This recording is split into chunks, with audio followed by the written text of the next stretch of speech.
Hello, Alik. Hi, Almira. Yes. Hi, everybody. Shalom. Jerusalem Masters is organized in a beautiful setting, in a very elegant architectural building, the Museum of Tolerance.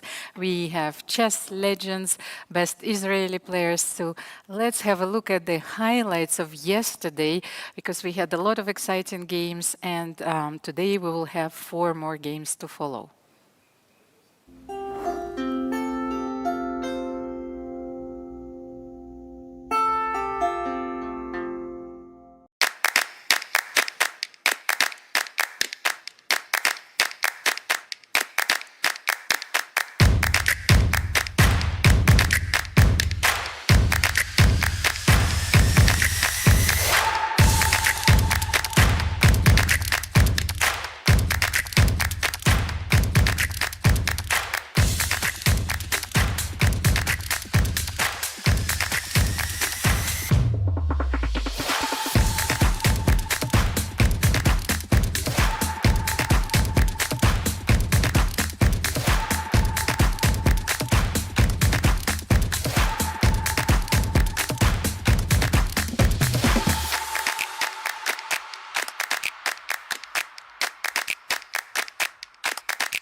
Alik, it was an incredible day yesterday, and we actually have one player who has a perfect score. So let's reveal the standings after the 3 rounds.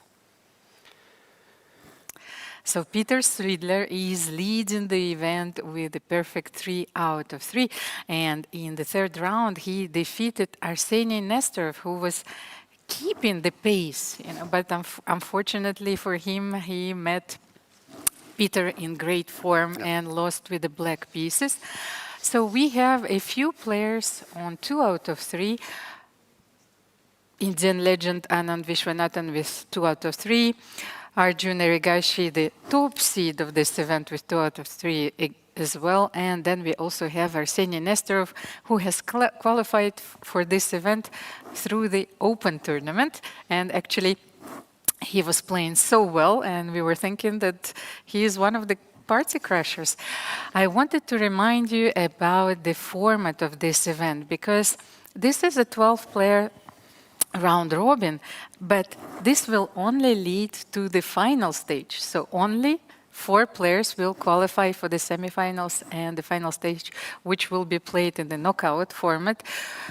Alik, Peter is leading, but maybe 3 other spots are up for grabs. So what do you think? I think all the spots are up for grabs. And as you said, even if you score 11 out of 11 in the first stage, doesn't guarantee you anything, because we start the semifinals and the finals from even scores. Yes, from scratch. These are the pairings for the 4th round. And it's very early to start, of course, to make any conclusions. Yes, and let's go over the pairings. Very interesting pairings today, because we have all the Israelis facing the non-Israeli players. Arjun Erigaisi will take with white on Avital Boruchovsky, Maxim Rodshtein against Nepomniachtchi, Gorshtein Ido against Vishy Anand, Arseniy Nesterov against Ori Kobo, Yahli Sokolovsky will play against Peter Svidler, and Evgeny Alekseev, a new Ole Chadash in Israel since 2023, will play with black against Vladimir Fedoseev. Like I'm always struggling with Ori Kobo, because one of my favorite Japanese authors is Kobo Abe. So I'm just sticking to that. So many players, and I think that we have a grandmaster from Jerusalem, the first grandmaster from Jerusalem, who is, I've seen this in the description. So who was the first, I think? Was it Ori? Probably, yes. Yes, Ori, yes. So he was the grandmaster from Jerusalem, and I was thinking that this is such immense opportunity for all the Israeli players, but especially for Ori, who is playing on his home soil. By the way, I've seen also wonderful Israeli series about the club, the football club from Jerusalem, Beitar. And so I think that, I hope that at least the chess fans are supporting their local players as much as they love football. So here we have the first move in the game between Yahli Sokolovsky and Peter Svidler. Sokolovsky and Peter By the way, Svidler. since you touched on this subject of playing at home, as a chess player, do you like playing it in your own country, or does it put more pressure than? First of all, I think that those opportunities are very rare, because I want also to emphasize how unique this event is, where you have the best Israeli players who are facing the best players in the world. Where else you can meet Viswanathan Anand, Arjun Erigaisi. However, I've seen that Arjun is listed in Israeli league, by the way. So maybe he's playing for Rishon LeZion.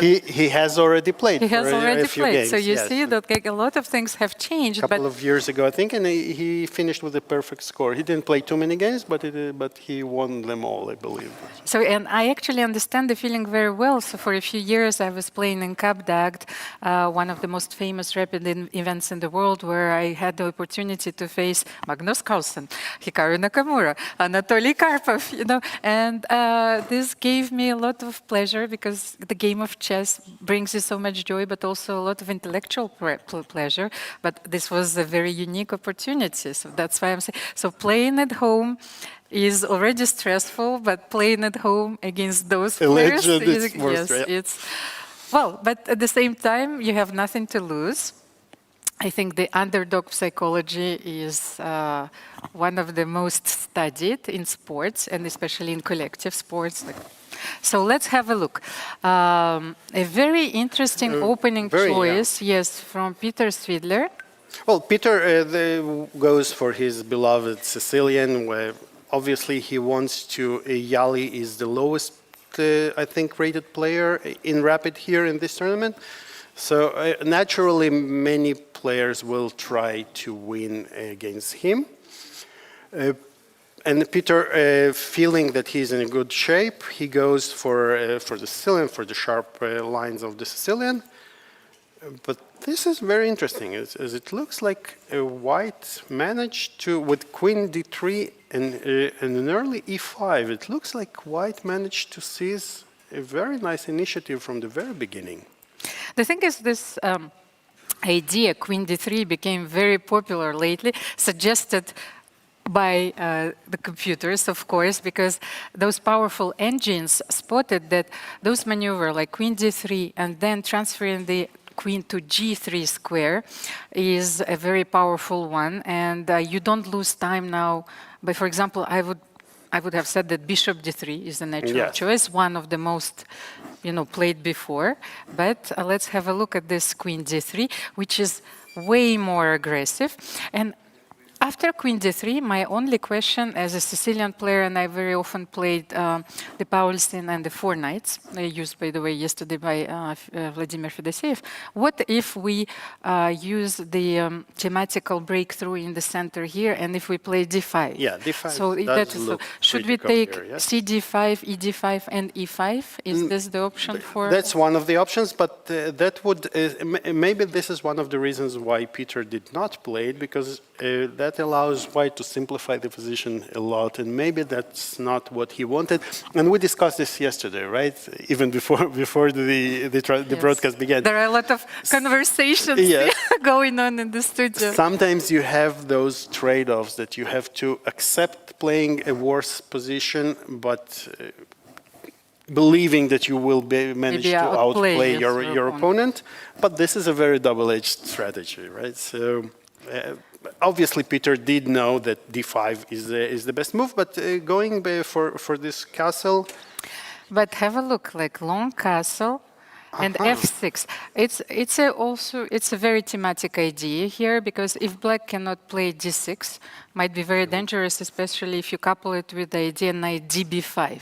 Let's see. Yes, Maybe let's just mention it. illustrate. Yes, Yes, if so, you this, if for you instance, play d6, d6, maybe if you take, and then you play knight, for instance, yes, something like this, and knight b5. Maybe, you know, oh. Computer doesn't like So computer this, no? doesn't like my idea, Maybe so it's because not of winning, a2 yes. hanging Maybe, later yes. on, yes? And then maybe queen a5 Maybe with even queen c4 is even queen unpleasant. c4. Yes, this is quite unpleasant. With a double-edged maybe position. And this is, yeah, this is tricky, but there was a winning continuation after knight takes d6. We could just play a normal Simply move, knight c2. attacking the bishop. And maybe even we have b4.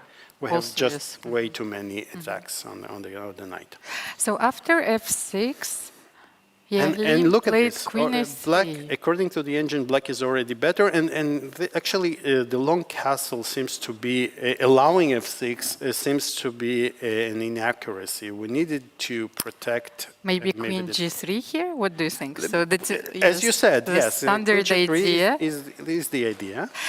Alec, by the way, also we should mention why Peter decided to retreat the knight to e8. It's not that like there were too many squares, but the knight on e8 is also protecting against all the mates on g7. So Very now important, especially with the queen on d3, right? queen g3, bishop h6 is no longer valid, Exactly. you know, in this Exactly, position. because the knight protects. This is a very, very So important what one. should he do here?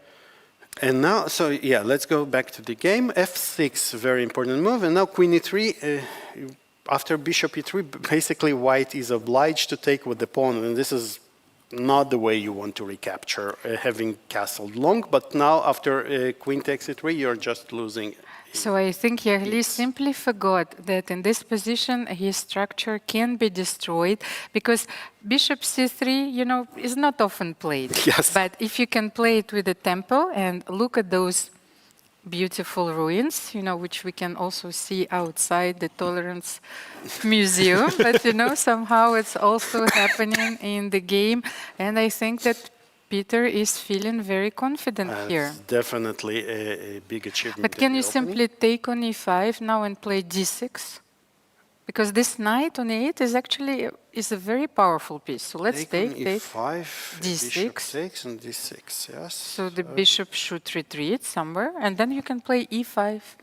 And you have this almost classical structure, you know, with the backward pawn on d6, but all your pieces are coming into play.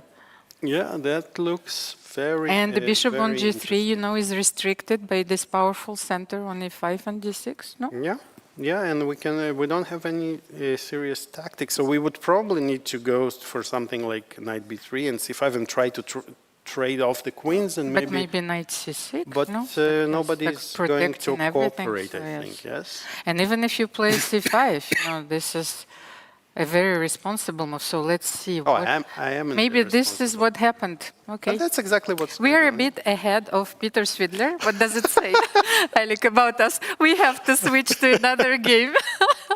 That's Yes. our basic. Yeah, That's you know, we the shouldn't. limit of our Yes, we capacity. shouldn't spoil, you know, because blunders are coming later. So maybe let's have a look. Yes, at our top seed, Arjun against Avital, Erigaisi yes. against Avital Boruchovsky. What is the position in their game? So we had a very solid opening, probably. What Nimtsovich, but countered with bishop g5, which transposed into a Carlsbad variation, very But did he positional. trick Avital with the move order? I'm not sure if Avital... Well, maybe he didn't want to get into this, but Maybe- nowadays I think White is very happy. If White can get this But I was thinking classical- maybe he didn't develop the knight on f3, so maybe he tricked him and then the knight goes to e2. Let's see what happens. Yeah, in the but, game. but there are two lines.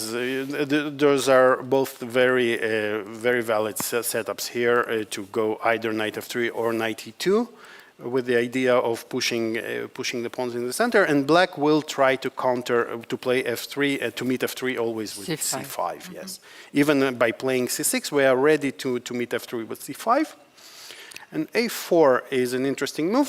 F3 is one of the main lines here, I think, but preventing basically what happened in the game, preventing knight e4. But I guess Arjun had different approach. This is a different idea. This is something, this maneuver, this pawn march is something we often see in these positions to stabilize black's majority on the queen side, and then start attacking those created weaknesses. But Alik, maybe he's also using it to create a weakness on c6, like a5. Eventually we will want to do that, a6. exactly. Yes, of course. Or we will force black to play a6, but then a4, yes. again, yes, but then those pawns lose their elasticity, and this will tell. And queen b3. This is very nice. So we, because white has such a nice play on the queen side, black will have to create some counterplay on the king side, and for this reason, white is very happy. I wanted to describe this move as Alekhin style, but okay, let's say if Fischer has played it also in a few games. But okay, it's a very fine positional idea, of course. So queen a3, and black should keep the queens on the board, of course. Because another important point here is that black's queen is the only piece that can hold the dark squares, which are a bit weakened here. So queen d7, and then the natural setup rook c1, and white will want to play a b4 eventually. But now we need to assess, do we want to allow the knight exchange on e2? Because notoriously this bishop on e6, this light square bishop is a bit awkward in these positions because it doesn't have too much work to do. Let's say yes, if you can't sacrifice it on h3. Yeah, exactly. Sometimes it's becoming an what we call an empty piece. Yes, like for example, even if it stays on d3 or on a6, you know, it simply controls the diagonal, but not doing much. So we often have to ask ourselves questions: should we take on e2 or not, and transpose to this middle game? Yes, like what I wanted to say, heavy pieces and knights middle game. Yeah. So, but Yahli decided to keep the bishop on the board. Arjun.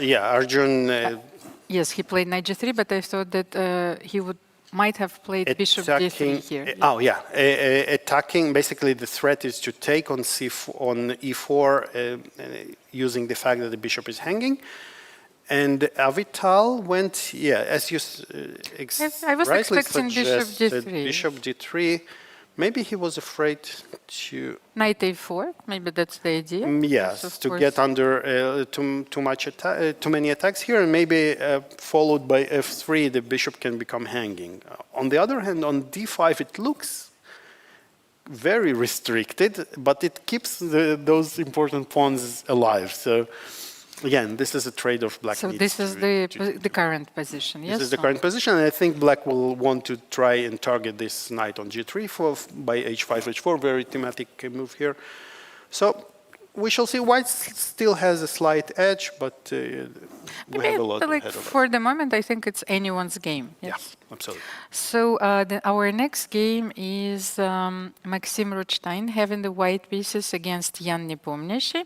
Let's have a quick overview of the opening. I think it was another English. Yes, English if you join us only right now, or if you're not familiar with chess openings. So c4, yes, just in case, you know, because I have a lot of friends who start playing chess only now, you know, and they ask me all of those questions, and I understand that a lot of things which are so obvious, or it's an evidence for us, you know, it's a whole new world for them. Absolutely, so, yeah. c4, and you can see that the pawn structure resembles a lot of the Sicilian with the reversed colors. Yes, right? So c4, e5. It's like e4, c5. But white has the extra tempo so in a Sicilian the pawn would be here, and g3 is actually a very, very nice addition for white to have in a Sicilian, because oftentimes black plays bishop, or in the Sicilian white would play bishop to here, preventing this move g3, but we already have this move on the board. So this is a big plus for white. But again, a big plus compared to playing black in the Sicilian, but as a white, you don't get too much of an advantage here. Basically, you want to get a game. And at the same time, black adapts to white strategy Yes. here. As white, you are dictating your strategy, whereas here, black is adapting. And a much more solid setup, yeah. So this setup, basically white achieved anything that black would dream to achieve in a Sicilian, but it's not enough for a serious advantage. And also, I think that you would say you're playing the Sicilian with reversed colors, then you have an extra tempo, then why aren't you not better? But actually, that's why I was trying to explain that black strategy to adapt to white plans actually guarantees them more or less in every position, you know, a balanced position, and so they are not worse. So let's have a look at the current position. The current position is this, and normally, as in a Sicilian, black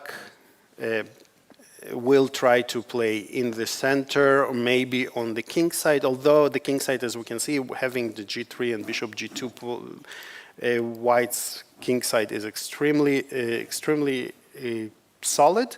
But what should you do here as black? Just if we can suggest one move. So the rook on queen d7. Actually, I love the rook, the idea to have the rook on the 6th file, on the 6th rank. And this bishop on g5 is a fantastic counterpart to white's fianchetto bishop on g2. But what if we continue with a thematic idea? White very often likes to play knight d2 here, transferring the knight to c4, exchanging the light square bishops. So let's see. Actually, I think that rook a6 is a very interesting idea against the thematic exchange sacrifices. So you cannot play rook c6. Ah, this is a great point. I'm trying to understand this because I'm not playing these positions very often. So okay, 6 we kind of passed it by, but like I mean, in a long term, like in also bishop c6, rook c6. Why this move really? So what was wrong, for instance, what was wrong with the normal bishop d7? Those ideas are very unusual. Let me also just have this after a3, rook a6 was played. So maybe he was... It's a mysterious move to me. One of the idea, maybe he didn't want to face before, but I'm not sure how bad is it. Or maybe rook a6, preparing knight d4 at some point, you know, so if if the rook enters the game. Yes, if the knight leaves to g2, so maybe we will have the explanations of those mysterious plans a few moves later. So I'm pretty sure that Jan has analyzed this position thoroughly. So rook a6 seems awkward. Very interesting. Yes, but we are sure that he has a very deep position. We're looking, yes, for unveiling the mysteries of this Maybe plan. we will ask him in one of the interviews. So let's have a look at the game between Ido Gorshtein and Vishy. Vishy is having the black pieces, and he is on 2 out of 3. So let's have a look. The current position, look at this. Vishy wants to install the Kasparov, the octopus knight on d3. If our viewers are not familiar with this concept, we encourage you to look at the Karpov-Kasparov World Championship match in 1984, where Kasparov played a brilliant game. He sacrificed the pawn in the Sicilian and installed the knight on d3. It was a little bit different setup, but this one knight, it got the description of the octopus game because the knight was controlling completely controlled the whole white army. So it's a very instructive game. So bishop d3 was played here. Ido, of course, didn't take. He played rook e1. But black can still, I think, take and install the knight on d3 and then support it with the queen on g6 whenever he wants. Maybe not right now. We have some time. Maybe we can bring the rook to e8 or maybe play queen g6 immediately. Actually, Alik, what I wanted to say that here also after bishop d3, it's one of those moments where even if you felt that you are playing white with Vishy, so the position is not dangerous, but this is this subtle switch where in your mind you start feeling uncomfortable. Yes, absolutely. And I think that Vishy knows it. He knows that from this point, he can start creating more threats and posing, all these threats to his young opponent. And 6 minutes for Ido here. So queen f7 was played and b3, because queen f7 was targeting the c4 pawn. So b3 is the natural But I have a move. question. Do you ever feel comfortable playing against Vishy? Well, we only played a friendly game together, so he's like, it's like I could intimidate him with my trash talk. It's like Okay, maybe. so we've been friends for a long time, So, but he's, he's replying, he's pushing me back. There's those irreverential world champions. It's like what to do against them. Okay, so for the moment, the position is a bit balanced, quite balanced. But rook e8 is a very good move. Yeah, but this is a bit surprising because automatically, I would think that okay, the other rook, yes? my rook is already on a semi-open file, so I naturally think about moving the other rook.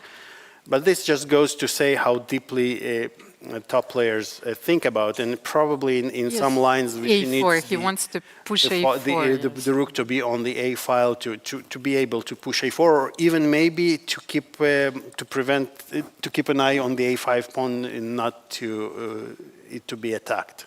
For instance, now Ido played queen d2, and in some lines, black would not be able to recapture with the knight on with the b knight on d3 because the pawn would be hanging. Yes. So, just the level of thinking that is going into this. But at the same time, we shouldn't overthink everything. Yes? Yeah, obviously.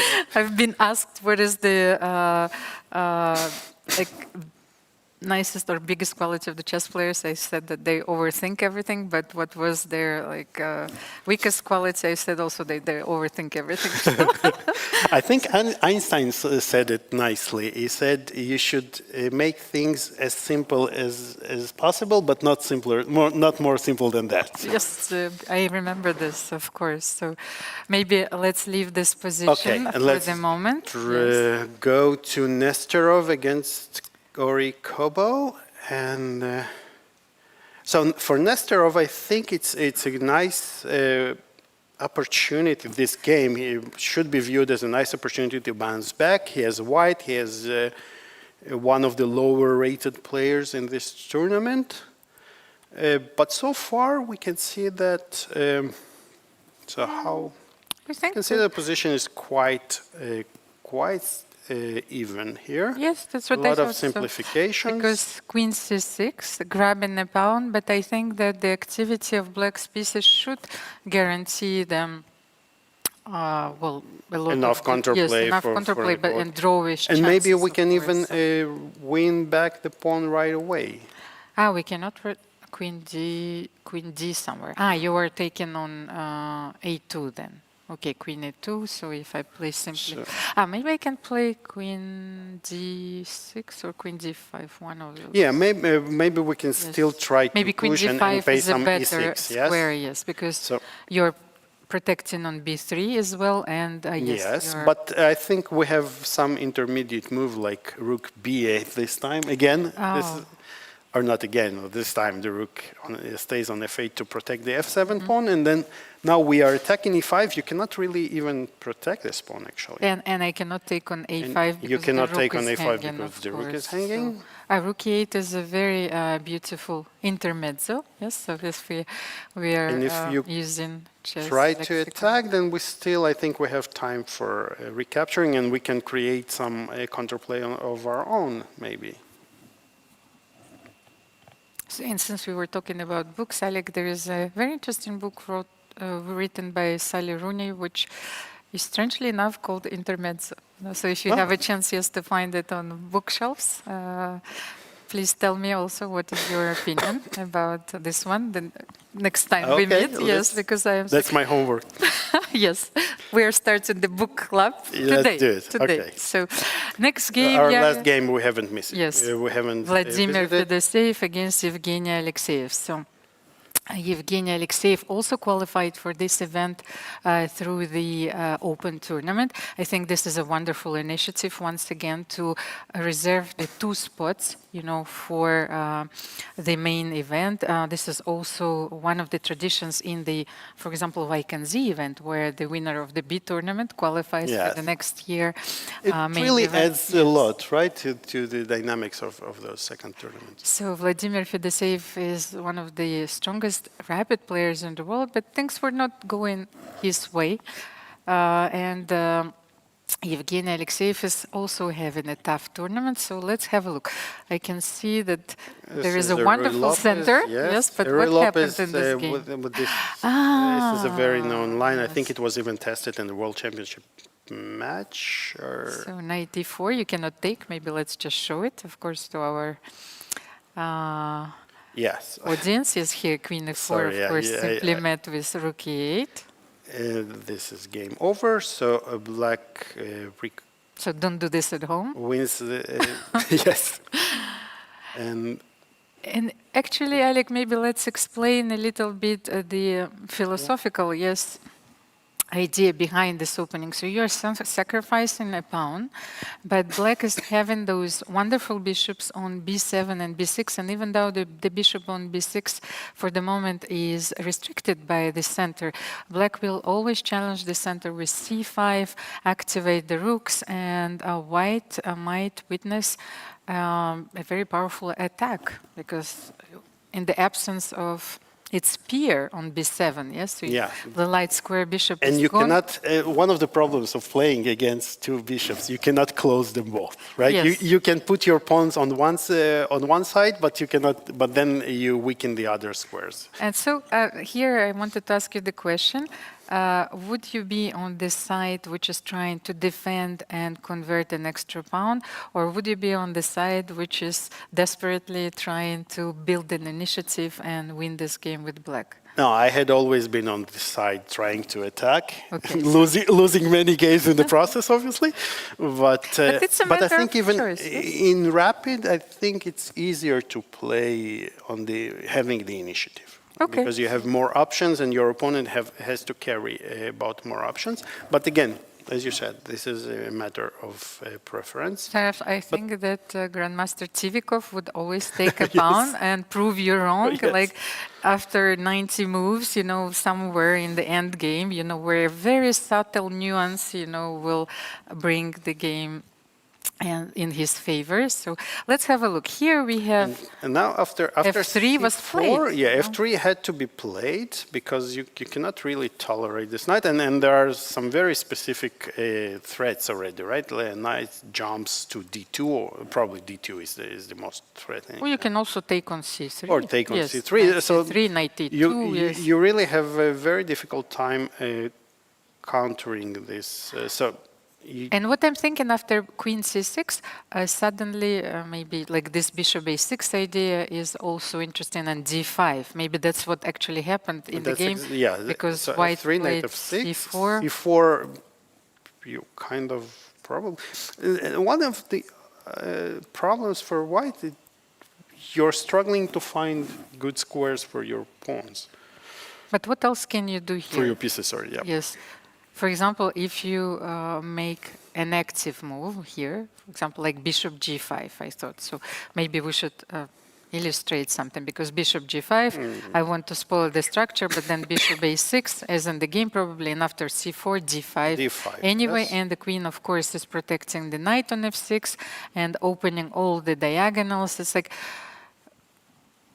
I think this is a much easier game. If the game opens up, it will be very tough for white. That's why actually Evgeny decided to play c4. So he actually played those moves before, and now he played bishop g5 just as we discussed. It's so funny. Okay, yes, I didn't. So we are ahead of our time today. No, I didn't have the current position, but okay, bishop g5 was played, and knight d7. using this threat, this pin on the diagonal, knight e5 is now a threat. Should you play king h1? Yes. And King h1 looks very the most natural move here, yes. Somehow I thought, when I was looking at this position, in my mind, because I forgot about the colors, it was Vladimir Fedoseev who was playing with black. It's like because this position suits him so much, but actually Vladimir Fedoseev is trying to defend with his extra pawn. So let's and now look at this knight maneuver. And the knight goes to f8. It will probably now jump to e6, yes. Putting pressure on all of a sudden on the d4 pawn. And the thing is, white needs to play c5, yes, to close this bishop forever. So how can we prepare it? I was thinking you need to play queen d2 somewhere, queen c3. You need to play c5. Yes, but you will not be able. I think as soon as you move your queen, I will take on c4. No, but then let's queen d2. Because queen d2, I will protecting the bishop also, and then I will... c4, how do you take it? But maybe here I can even take knight c4. Yeah, but then, okay, I will...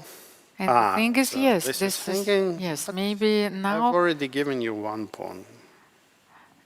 If you're, this knight on a3 was completely out of play, and knight c2, knight a3, all of a sudden, all of a sudden they're getting some activity, and I can take on b6. So maybe queen d2 with the idea of playing c5. Let's check. Actually, he played it. He heard you, and he played queen d2. Okay, we should switch to another game, because, Let's come back to our leader, because I see that Yahli is down to 50 seconds. His last seconds. But actually, look at this. The position, I was expecting, to be honest, I was expecting, knowing Peter's sharp style, I was expecting him to get more. But look at this move, f4. Yahli made probably forces. Like it's a very courageous decision, because you already have a lot of ruins on the queen side, but f4 and just destroying the center. This giving up the whole queen side and. But getting rid of this bishop on g3, which was not doing much, he calculated very well. Okay, so let's see. Very well played by white, and black is... So he's trying to simplify and to survive. Let's say that's his main objective, of course. So, but will this be enough here? So, but now king is going to b3, guarding gave up a pawn, but this pawn maybe is not extremely important, because the king, black's king, is very vulnerable. So knight f4 is a subtle threat. Very subtle and very annoying threat. So maybe what should we do here? Queen g5, my first intention, but then... but can I drag your... Can I use... Let's see, if I go here... Alik, I was actually thinking maybe a4, and if you take king a4, queen c2. But maybe I go here. Yes, so you maybe... but then queen c2 But then maybe queen c2 and threatening mate on g3. Check, then h6, there is no more check, so we are not afraid of this check at all. But maybe queen b4. Queen g4. Maybe queen g3 is a perpetual. Oh, so king h6. How do you run away? Queen f4. You don't have g5 because... Yes. Okay, yes, this is a precise way. Peter, for this reason, I think Peter decided to keep his queen closer to the king with queen f3. No, but maybe he could have played king h6, but it would have been the same variation. So the king is actually a relatively... no, first to start with king h6, knight f4, yes. So it's the same position. So the king's safety is actually one of the most important factors in this position. So the king on h6 is relatively safe. But how about the king on b3? What can we create here? I'm not sure that, so queen d1 check. The queen alone will not do much, right?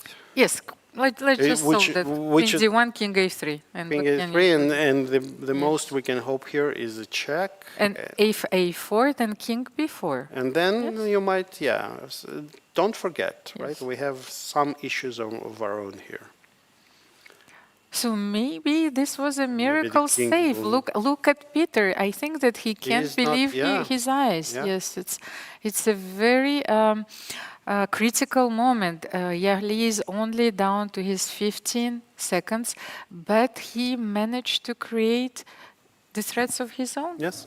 And as Peter, you see now, you know that you have an advantage, but you want to pose some problems to your opponent to not have him play those moves on automatic. Actually, what he needs now is a trap, something, an invisible idea.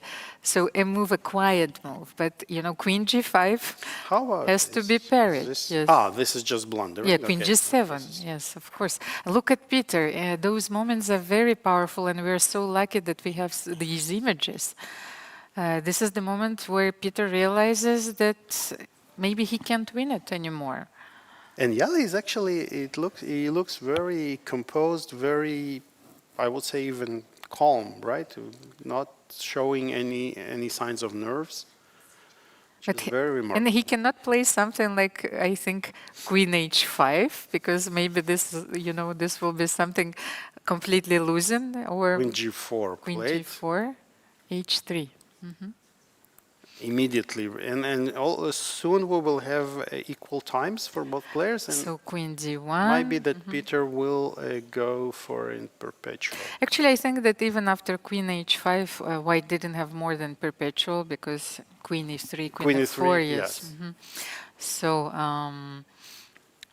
the game is still within the Look at drawing this. margin. B6. This is the Now, quiet move the we were quiet looking move you for, were looking yes. for, and then now basically you're pushing the ball to white side. Now you make a decision. I'm not threatening anything, but you have to make a decision. H4. And the thing is, the Queen D2, this maneuver, Queen D1, Queen D2, assures that Yahli doesn't have this Queen E3, Queen F4 check, because the endgame is going to be That's lost. a key Yes. diagonal here. So H4 was played. And what to do here? It's a mutual Zugzwang, yes. Maybe you can play King G6? King is 6, I think. But then knight it's an F4, idea, but knight and I F4, and you cannot have to find go anything, back. yes. Oh, this is a mate, of course. No, So you will have to go King to F7. F7, but then the Queen king E6 can no and longer Queen return. C8, Right? yes? Yes, and this is just a perpetual. But I have Queen D7 here. Where? If you are, no. I understand that your yeah, Queen we'll is 6. Okay, so this is going to be a draw. Let's look at the live Let's board. just enjoy. Just enjoy it. Yes, Yeah, those and this last is a draw. moments, and Wow. a draw And, yeah, was as agreed. Peter is definitely feeling that he missed his chance here, but great tenacious defense by Yahli. Ido Gorshtein drew against Vishy Anand. Also, Let's go a to very important result. Jan against Maxim. There is a lot of going on here, and they just agreed on the draw, and Max had only 10 seconds, but a better position. The knight is dominating the bishop here, and for this reason, I think he offered a draw, and Jan agreed. And Arjun won. And Arjun beat. Let's just Vital. rush through this. But Okay, let's go to our last play it's game. very We will go over. I don't understand. but how- Fedoseev against Alexeev. Let's look at this. Okay, yes, first, because Alik, I'm a bit surprised. I don't know how Avital lost, because after he's queening, maybe and he blundered. Maybe he lost on time. But this is this is look such at a this heartbreaking moment. Okay, we will come back to this. Of course, this is our last game in progress. And Are we going to have another draw? White was winning a second ago, and now it looks like Oh, I thought that there was a perpetual, but King C8. Alexeev. Black is a piece up, and actually it is Black taking over now. Rook takes e6. Is it possible? And No, Queen Rook takes D7. E6. I think Rook takes E6, and then Rook you takes were e6, Queen G8 was yes. happening. With Queen D7, White takes on F6. This is an incredibly tense match. White is a piece down, but is still pressing, and both players have literally less than 10 seconds on the clock. So they're playing on increment. So 5 seconds is added, 5 seconds per move, and This is one of the most dramatic and tense moments that we have seen so far, because And look at there are so Queen many E7 pieces on the board. forcing Queen exchange, because Queen F5, the pin, Maybe Bishop D7, yes. Black will win the piece. Oh no, Queen D7. No, Bishop D7 was simply winning. But maybe he saw something, and now White. Wow, Queen King H3, B8, going to A4. safety, but now White has so many pawns for the piece. So White already has 3 pawns for the piece. Yes, and Rook B3 is But maybe Evgeny coming. wanted this king to be in safety, and you have no time to breathe, basically. You are constantly on 6 seconds. Queen E7. The pin is deadly along the E file. So White desperately needs to create some counterplay. King F2. But King F2, protecting the rook, but it runs into a check. And what now? Bishop D7, finally 3 attacks and only 2 defenders again on the king, on the knight, sorry. Yes, but now it's It's already 2 pieces, and the queens are swapped. I think this is an easy win for Black now. Because... And even the rooks are swapped, and okay, and yeah, Vladimir will try to create some counterplay, but after the very classic H3, too many pawns are alive, and this is game over. And Evgeny Alekseev scores his first win with Black against one of the tournament favorites, Vladimir Fedoseev. Yes, what a comeback. We said that today is a new day. Anything is still possible. Alik, but I wanted you... Let's go back to Avital against bring Arjun. The board, because I can't understand, you know, it's like, because I think that Black is completely winning. So E1 Queen, and I think that Avital ran out of time. This is one of those heartbreaking moments. It's like he played so well. So he completely... Like, let's have a look. Yes. So from here, if we can have let's bring the board for a second. So from here, the position was pretty much even. And now he launched C5 is probably... Well, he decided to alter the pawn structure. Yes. Of course, that was the only chance to play for a win. That was a clever idea by Arjun. By using this pin, he wanted to transpose into a better endgame by sacrificing a pawn. And now he was counting on the passing a pawn. And actually here, White missed a win here. Okay, so So what happened? Queen B8 immediately was winning. But it's not obvious, so why is it winning? Then King H7. Because we just take back. And you cannot take And on you cannot Z2. take on, you cannot take, and then this pawn just. But at the same time, everything, you know, probably happened so fast and Yeah, time travel. they were so probably on fumes of time here. And No, yes, but- after E takes F2. Avital only had 7 seconds here in this position, and he found this fantastic. Look at this. E takes So he F2, found D takes F2 sacrifice, and now the pawns rush to the They're touchdown. simply unstoppable. And they're unstoppable. This rook, fantastic rook sacrifice. And now, look how many times, how often do you see this? Like Yes, 2 pawns it on the reminds me 7th of the rank. games, you know, in one of the most romantic periods, like the Yes. games like of La Bourdonnais. We haven't seen it in 200 years. Yes. So this is so beautiful. Look at this.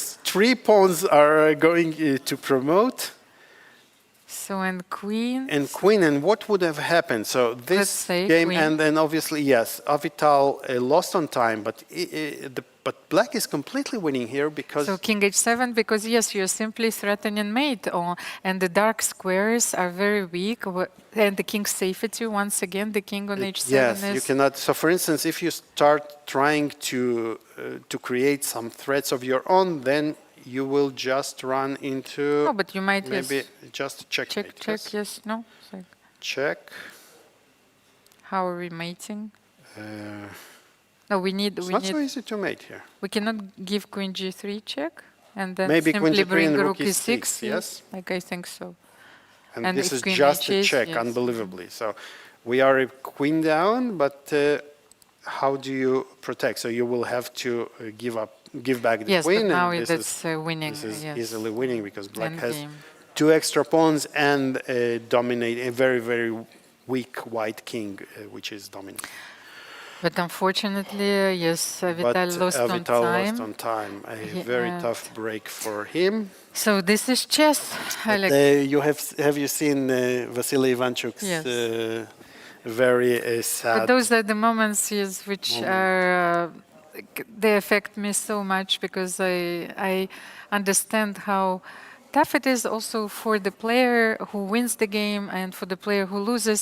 But I always think about this Chinese maxim, which I read many years ago, which says so, like, let's be that player. So if you win a game, your opponent who played against you, or like your adversary, would be honored to have you as an opponent. Yeah. So it comes from martial arts, and I always try to stay true to myself. And I know that this is chess. This is like chess is a battle, yes. So those moments are inherent. Of any tournament, and I hope that Avital will also forget about this moment and will be able to fight back. So let's have a look at the standings after the fourth round.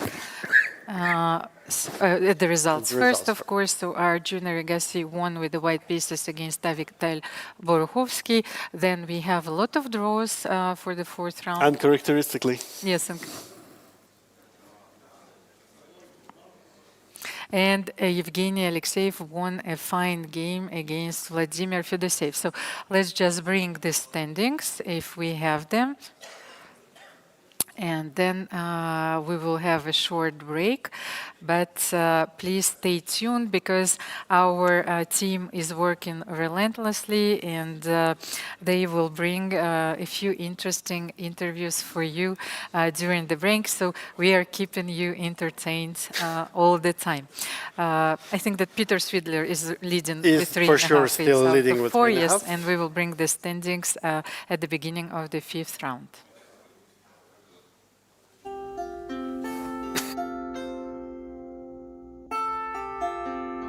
First of all, this is not your first time in Israel. Playing at this venue, playing in Jerusalem, such a big tournament. What do you think of the venue? What do you think of playing in this city? No, this is fantastic, and I've always enjoyed being in Israel and coming to Israel. I don't do it as often these days, but still, it's very nice to come back. And these tournaments are fantastic. The one that was held last year was great, but this is another level. This venue is one of the best venues I've played in, and so far only good things to say. And I'm expecting this to continue for another 3 days. Maybe not my play, but everything else. No, but your play is good as well. Like it brought you through, and so I kind of warmed up. Like game one was very shaky. I got lucky. I was slightly worse with white straight out of the opening, and then it became a mess somehow. And in the mess, I managed to trick Maxim a little bit, but. Games 2 and 3 were okay. I think they were reasonably decently played. Yeah. Yeah, I think game 3 was very sharp, to say the least. Like it was stale, and then at some point, it was. Yeah, it kind of blew up. And these types of positions do. I mean, at some point, basically, the changes in structure in that game resulted in a position where I kind of need to play for mate, because if I don't play for mate, I am just going to be worse with no counterplay. So I have a very small window where I can go for something very sharp.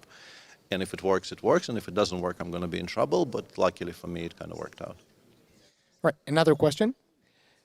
So, playing with the new age kind of players, like with the younger guys, what do you think is the biggest difference from like when you started your career and like the more old school chess to what youngsters have now, and also what do you think they're lacking in their game?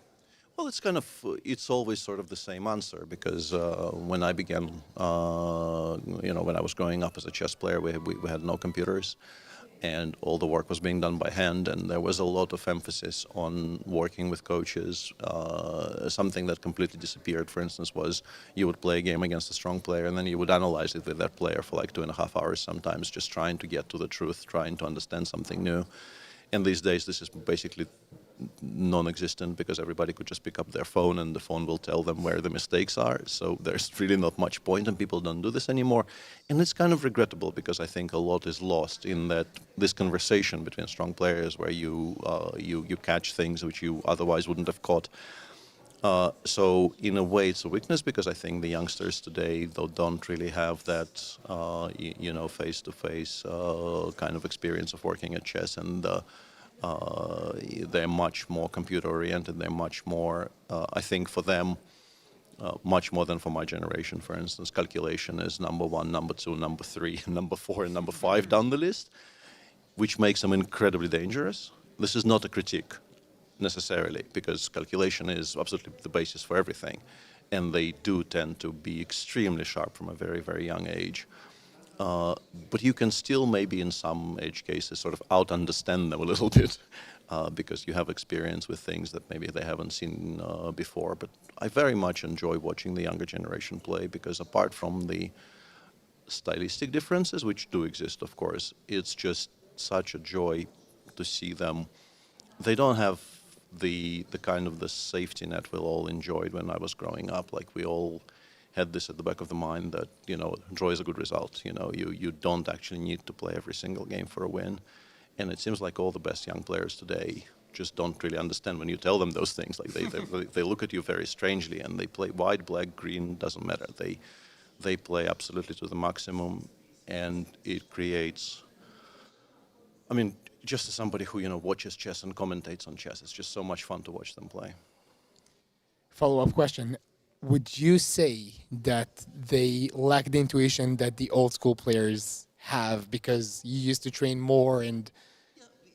Some things are being lost, for sure, but they do get picked up with experience because, they still get to play with players. I don't count myself, but there's still a healthy mix of players who, caught the back end of, non-computer era and just generally playing against strong players and then even analyzing those games with machines and not with other players, you still, pick up on things which you perhaps start not knowing. It was the same with me. I was, despite, coming from a non-computer era, I was also I was a very sharp tactical player who basically understood nothing about positional play whatsoever, and people would beat me up very badly if they could get me into dry positions. But eventually you learn.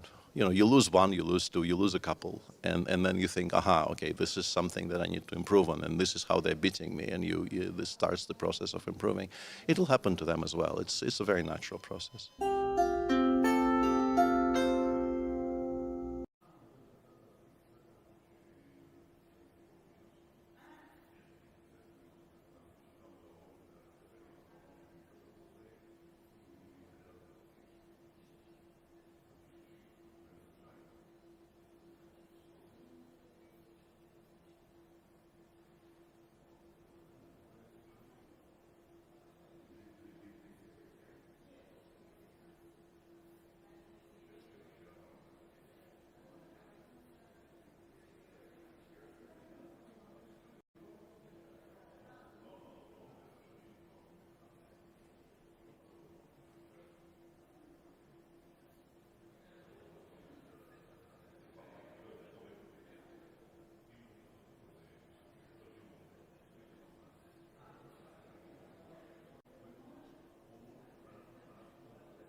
Dear chess friends, welcome back to Jerusalem Masters. Alik, we had a very exciting round with some heartbreaking moments, but a lot of draws. So let's have a look at the standings. Let's have a look. Peter Swidler made his first draw in the event, but he's still leading, 3.5 out of 4. 3 points for Arjun Erigaisi. He is on the second place all alone, and let's remind our viewers that all those wonderful players are trying to qualify for the final stage of the event. So 12-player round robin, it's a rapid event with 15 minutes plus 5 seconds increment, and let's say that Vishy Anand and Yan Nepomniachtchi, world chess legends, are on 2.5 out of 4, also looking for their qualification, and they're joined by Arseniy Nesterov, who is also on 2.5 out of 4, and he's the player who qualified for this event from the open tournament. 2 spots were reserved, and all of those players were joined by the best Israeli players to form a very strong field, Alex. So 12 players, and only the first 4 will qualify for the final stage of this event, which will be played in a completely another format, so a knockout event, hopefully more drama with tie breaks, Armageddons, and so let's have a look at the pairings of the 6th round. Evgeny Alekseev, who just had his first win. Yes, and with a lot of luck, yes, we analyzed the game. We'll talk about this a bit later. Where and so he is facing Arjun Erigaisi, who also, well, luck, you provoke your luck, okay, Yeah.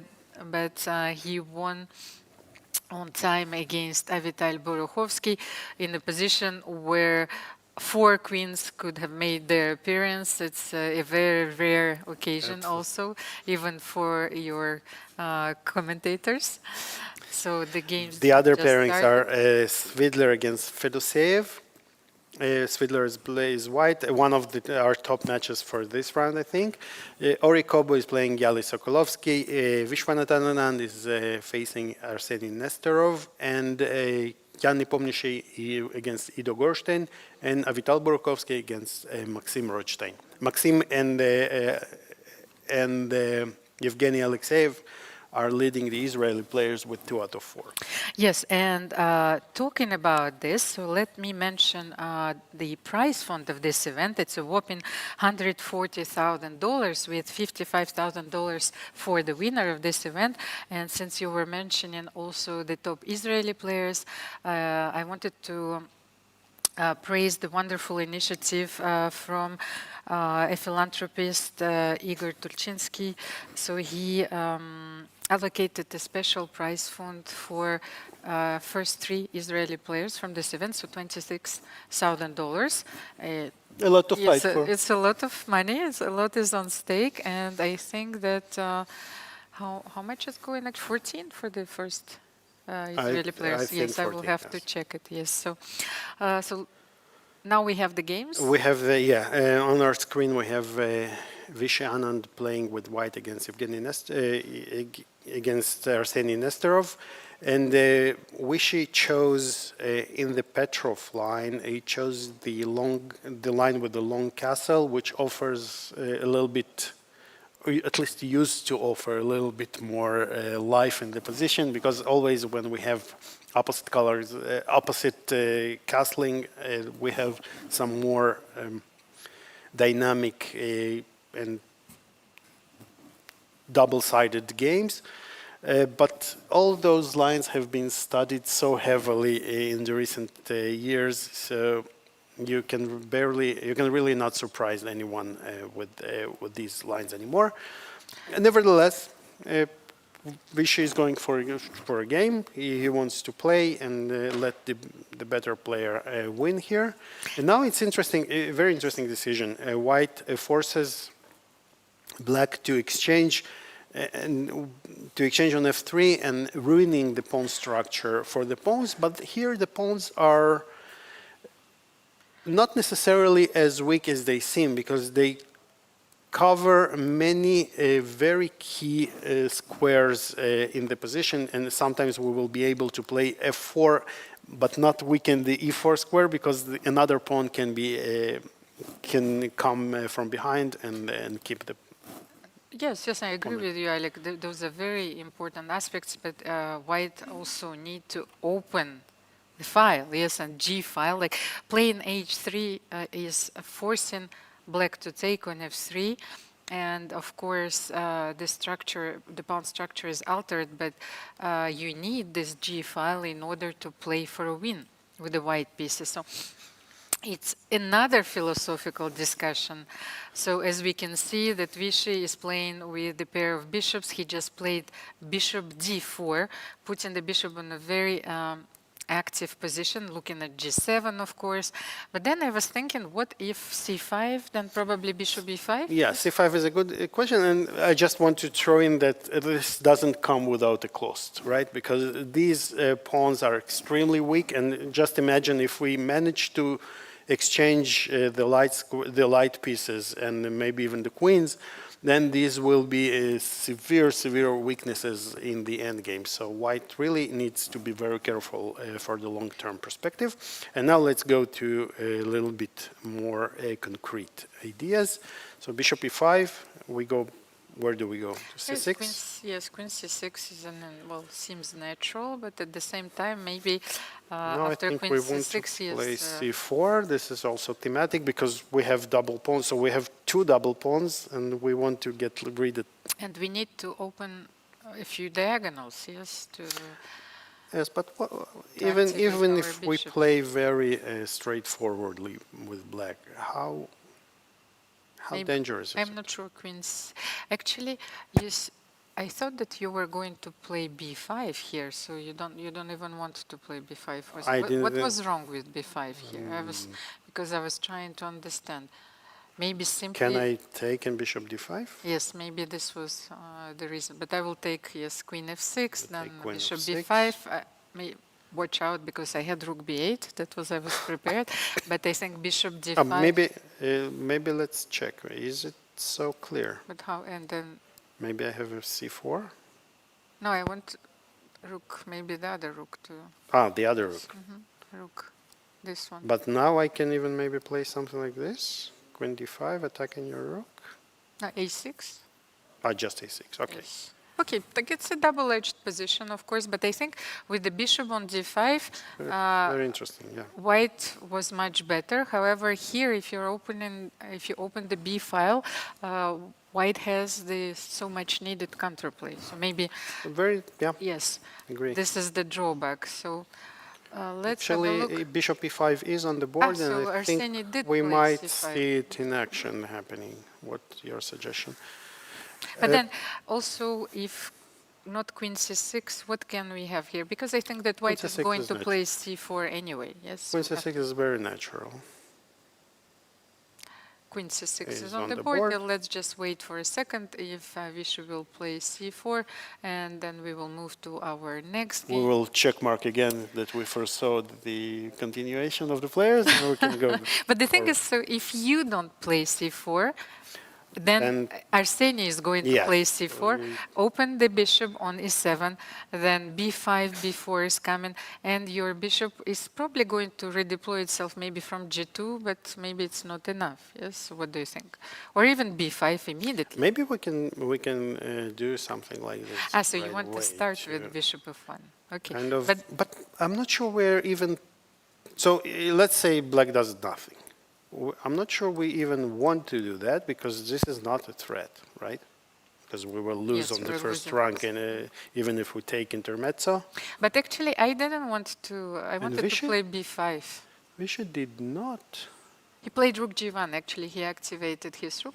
But Alik, I wanted to say that on sorry. bishop f1, actually, I wanted to play b5 anyway. So So you still. yes. So yeah. like you cannot take, and I am making Yeah. an extra move. Yeah, well, bishop f1 doesn't make any sense if we're not threatening to take. So rook g1 does make sense on the other hand, because So this is should a you play- concrete threat. Yes.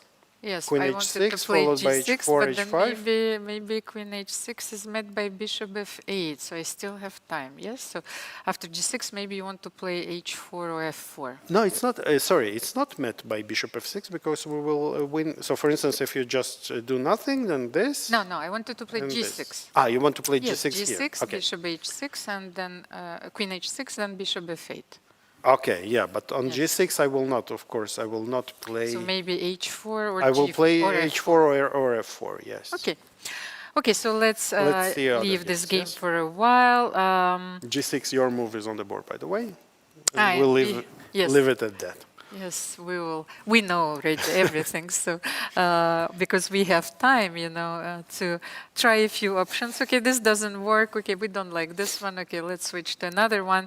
Unfortunately, the players only have 15 minutes, to create a masterpiece and also qualify for the final stage of the event. So let's have a look at the game between Alexeev and Erigaisi. Okay, Yes, Evgeny wanted to Alekseev go- against Arjun, okay, it's- because Arjun is on clear second place. So, and then we will go to Peter Svidler, of course. So, how is this game? Because we saw that Arjun is always trying to play those double-edged positions, which offer him some counter chances. But here I can.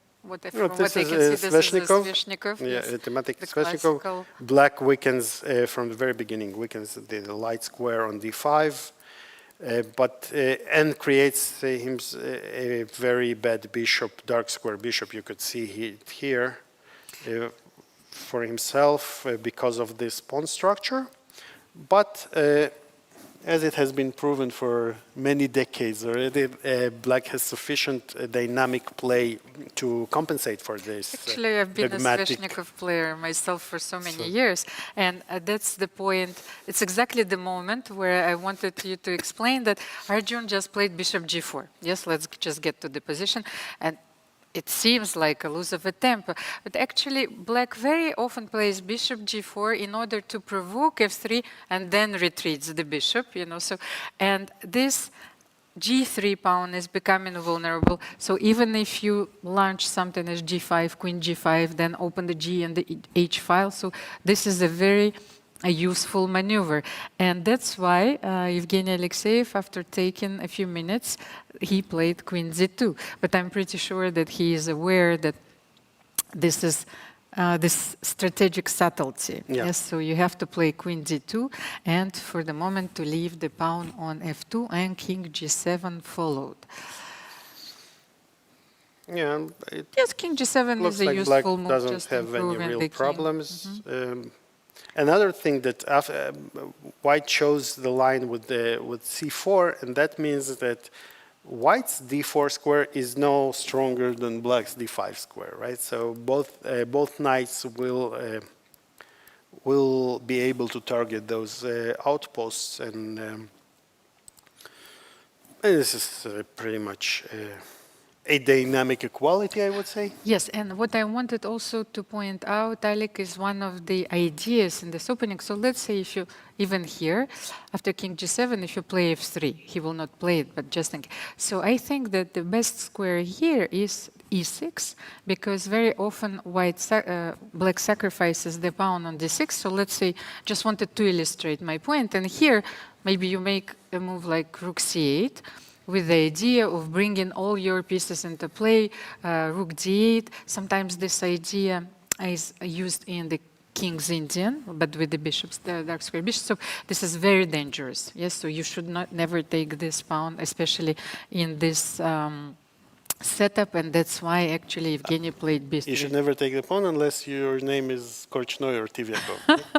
Yes, because then you know what you're doing. Yes, I think so. But if you actually like this position, so you should take in all those ideas, and this position is, well, given White a lot of troubles, let's say. Let's put it like this. So b3 was played, and what Rook was the move? b8, Rook b8. protecting b4 and preparing to push with a4. As we can see, I think Arjun is not playing this for a draw. No, looks like- He's playing it for a win.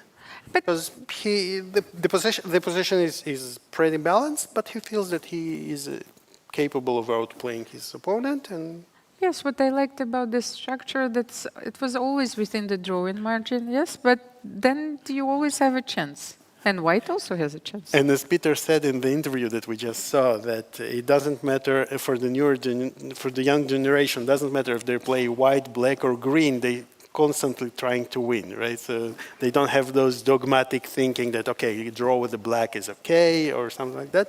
Just make a move. Just yes, make a as move. we said Yep. yesterday. Make a And move. f3 is on the board. So actually here,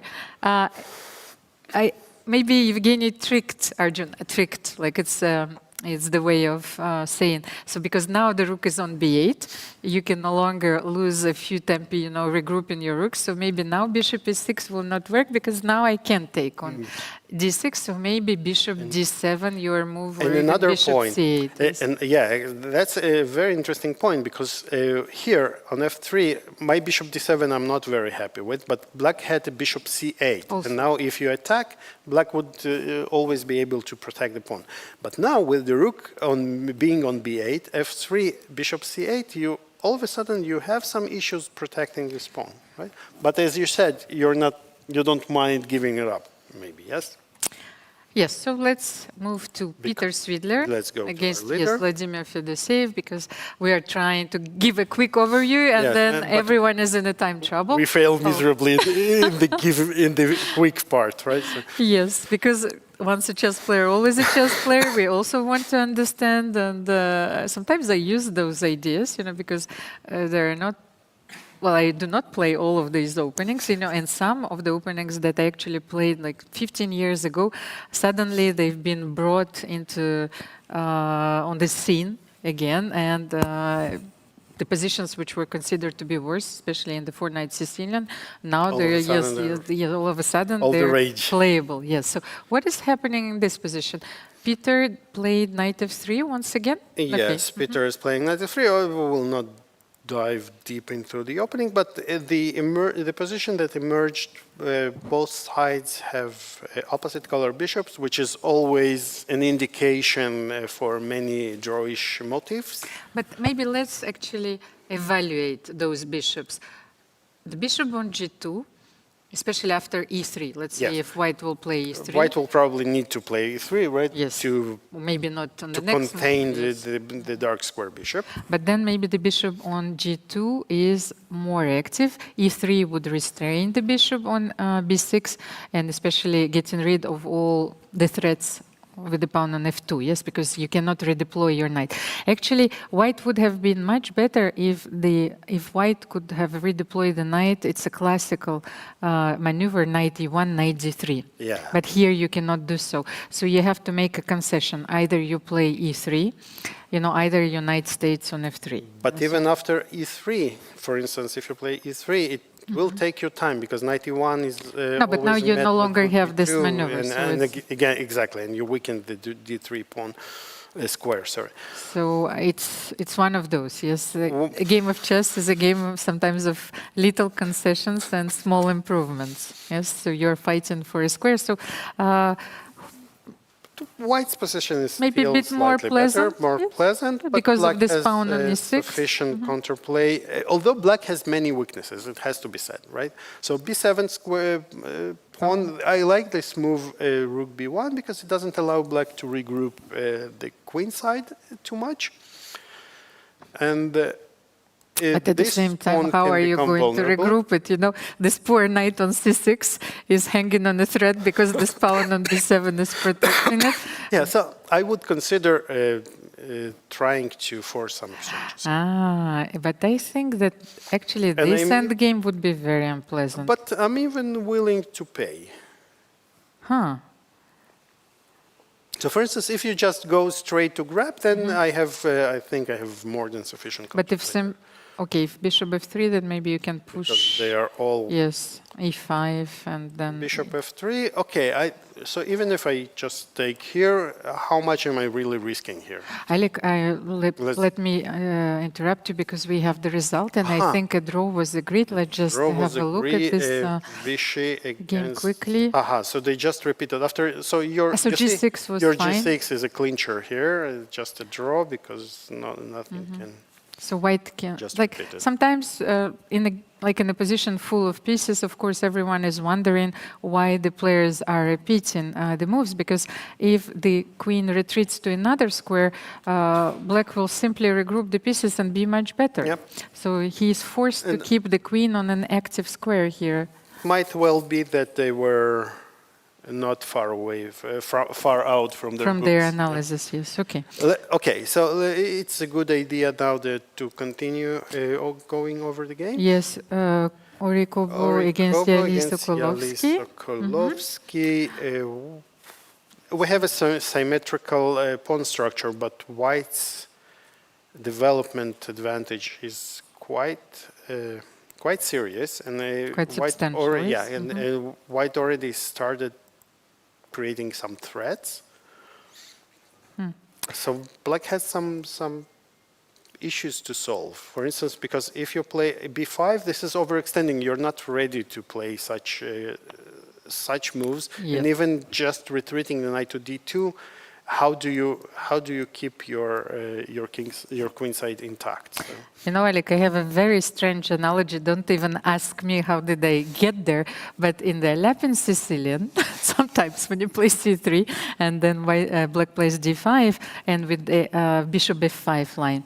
So very often they take on d4, knight d4, and they leave the bishop on f5. Of course, the structure is not the same, but sometimes knowing those ideas can help us understand, you know, what is going on. So maybe in that line, actually, black is trying to castle long and develop the pieces quickly. Aha. Here it's not possible, but I think still that after giving the bishop on f5 and castle, maybe black has to play bishop b7. You know, just I know how dangerous those positions are may get. So I think that bishop b7 and then maybe yes, finishing the development. But rook d8, Rook d8 using the looks- analogy, so if you're not long castling, then you play rook d8. But then queen b3 is actually, Very annoying. yes, it's emphasizing that your rook is going to defend the pawn. And then I think he played rook d7. So, Rook and d7. bishop f3. Oftentimes, when you spot a key piece for your opponent that holds the position together as a glue, it's often very effective to just exchange it. And for this reason, I would suggest playing rook d1 instead of bishop f3, like Ori played.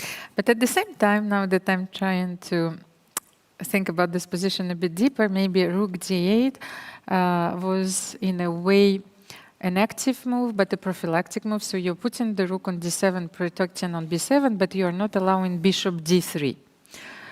Who knows? Maybe there were a few threats that Yahli had to parry, so he decided to take. But generally, it's not a fun position to play in a Option, rapid yes. game.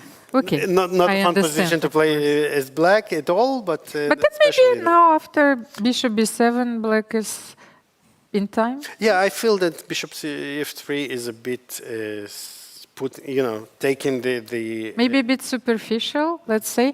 Maybe bishop f3, let's say, optically you want to take on c6 and with all the threats. So let's actually check this variation. Bishop f3, bishop b7, and what happens if bishop c6? If you are not losing there, then you're fine. So b takes c6, and maybe, you know, he's trying, if yes, you play to this, play like- against this structure.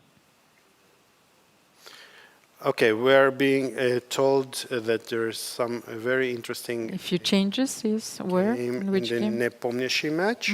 Okay, let's have a look. A lot Oh, has changed. Yes. So but we haven't seen this game yet. Yes, so it's like it's a good idea. Okay, we had also what was Another this? This was Petrov? another Petrov. Yes.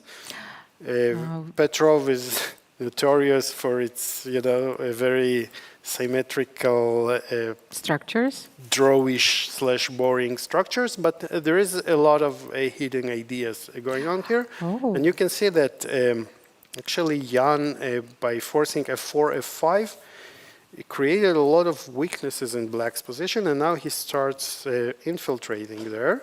But what I wanted to show is just one move that here after knight d2, just I wanted to mention, but it's not very often that you see this queen d2. Aha. Yes, Alex. So it's like somehow I'm trying to learn all the time, and what a move. So queen d2, and after bishop g4, this move actually allows him to play knight e1. So this is simply mind blowing. Yes, yeah, this is a great idea. This maneuver, this take on d2, allowed Jan to grab the advantage later. Normally, it's the last move you consider. Yes, yes. First, you want to take with the bishop, but then you realize, okay, there is bishop an g4, and then what pin, are you doing? And then the knight is just misplaced here. Or even if you're not losing the pawn on d4, the knight doesn't really belong there. Although you could argue that knight f1, e3 is a possible idea. But still, queen d2, queen d2 is very classy and impressive. Very okay. surprising. Yes, so that's actually the beginning of a very deep strategic plan. So that's how he managed to play f4 and force black to play f5. And then now we can see how smoothly his attack develops, just creating weaknesses. So now this is much weaker than this because we have this battery already. And some ideas like rook e5 will be always in place. Although here white just wins the pawn, and now another one. They liquidate into a completely winning bishop endgame. Although it's just a pawn, but the bishops of the same color, white should have no problems converting this. So how should you proceed here? Okay, Jan played h4 because I considered first king e3, but then what to do with the bishop on h6? You should be careful. So maybe bishop e3, not king e3, yes, and then you push your pawn. How do you? Maybe, but why not even who can attack our bishop? We are not, I mean, even if we play... Yes, but then in order to push the h-pawn, where if you're playing king e3, what are you doing with your bishop? That's what I thought. And the king cannot go to g4, then I will play king e3. So yes, I'm trying to overextend you, yes, in this way. Because I thought king e3, but then the bishop on h6, yes. So what to do with it? Now maybe h5 now king here, g3 yes. maybe, yeah, because or even h5, king g3, king yes. g4. But king g3 check, bishop d6, you have to go back. Okay, Jan agrees with you. He played h5. And on king g4, what will happen? I think king e3, yes. He wants even bishop b4, yes. And because our king is so much closer to the pawns, this is... And actually, everyone thinks about Jan as a fine attacking player who is always striving for a lot of initiative, but his endgame technique is simply flawless. So this is just a matter of his technique. King e3 is on the board. By the way, on both sides, attacking and defending, he's very tenacious defender as well. So this is a very technical win for Jan. Maybe let's go. Let's have a look. Yes, the one game. Just a short look at Boruchovsky against Rodshtein, because okay, there is a very interesting position. Let's count the pieces. Black is a piece up. Yes, I managed so far. Right? Yes, and I'm trying to understand where was it sacrificed. According to the bar, there is no sufficient counterplay. But yes, you can have a look on the move 15 because I wanted to see where it was sacrificed. And Avital sacrificed, true to his style, he loves to sacrifice those materials for initiative. But at the same time, his king is also But his own exposed, king is a bit exposed, and maybe this rook h3 resource, maybe this is something that he overlooked. But you mean that f5 was the immediate threat? Yes, yes. So Avital was counting on both f5, e6, and maybe queen f3 being very dangerous. But this rook f3, rook h3, both takes away the f3 square from the queen, attacking the bishop on f2, on e3, and now black has maybe And now sufficient plays time queen to c7, yes, play and queen maybe c7. castle, yes, Castle. even. Oh, he just castled, yes, okay. So I think that And after Maxim castling- neutralized Wow, this all is the threats. this is a ballsy move.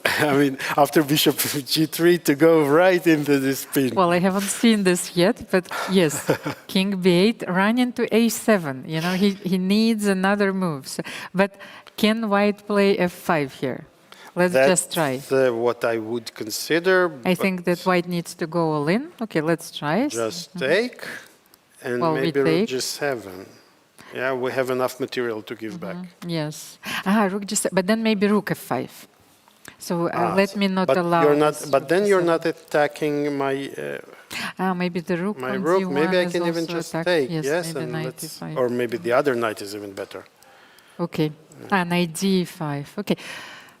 But okay, let's see, like everything is, it's a position where you have an extra piece, but like there's so many pins, maybe queen e4, I'm not sure even. Oh, you mean yes, in the what is posi- happening in there, here, but I in think, our analysis? yes.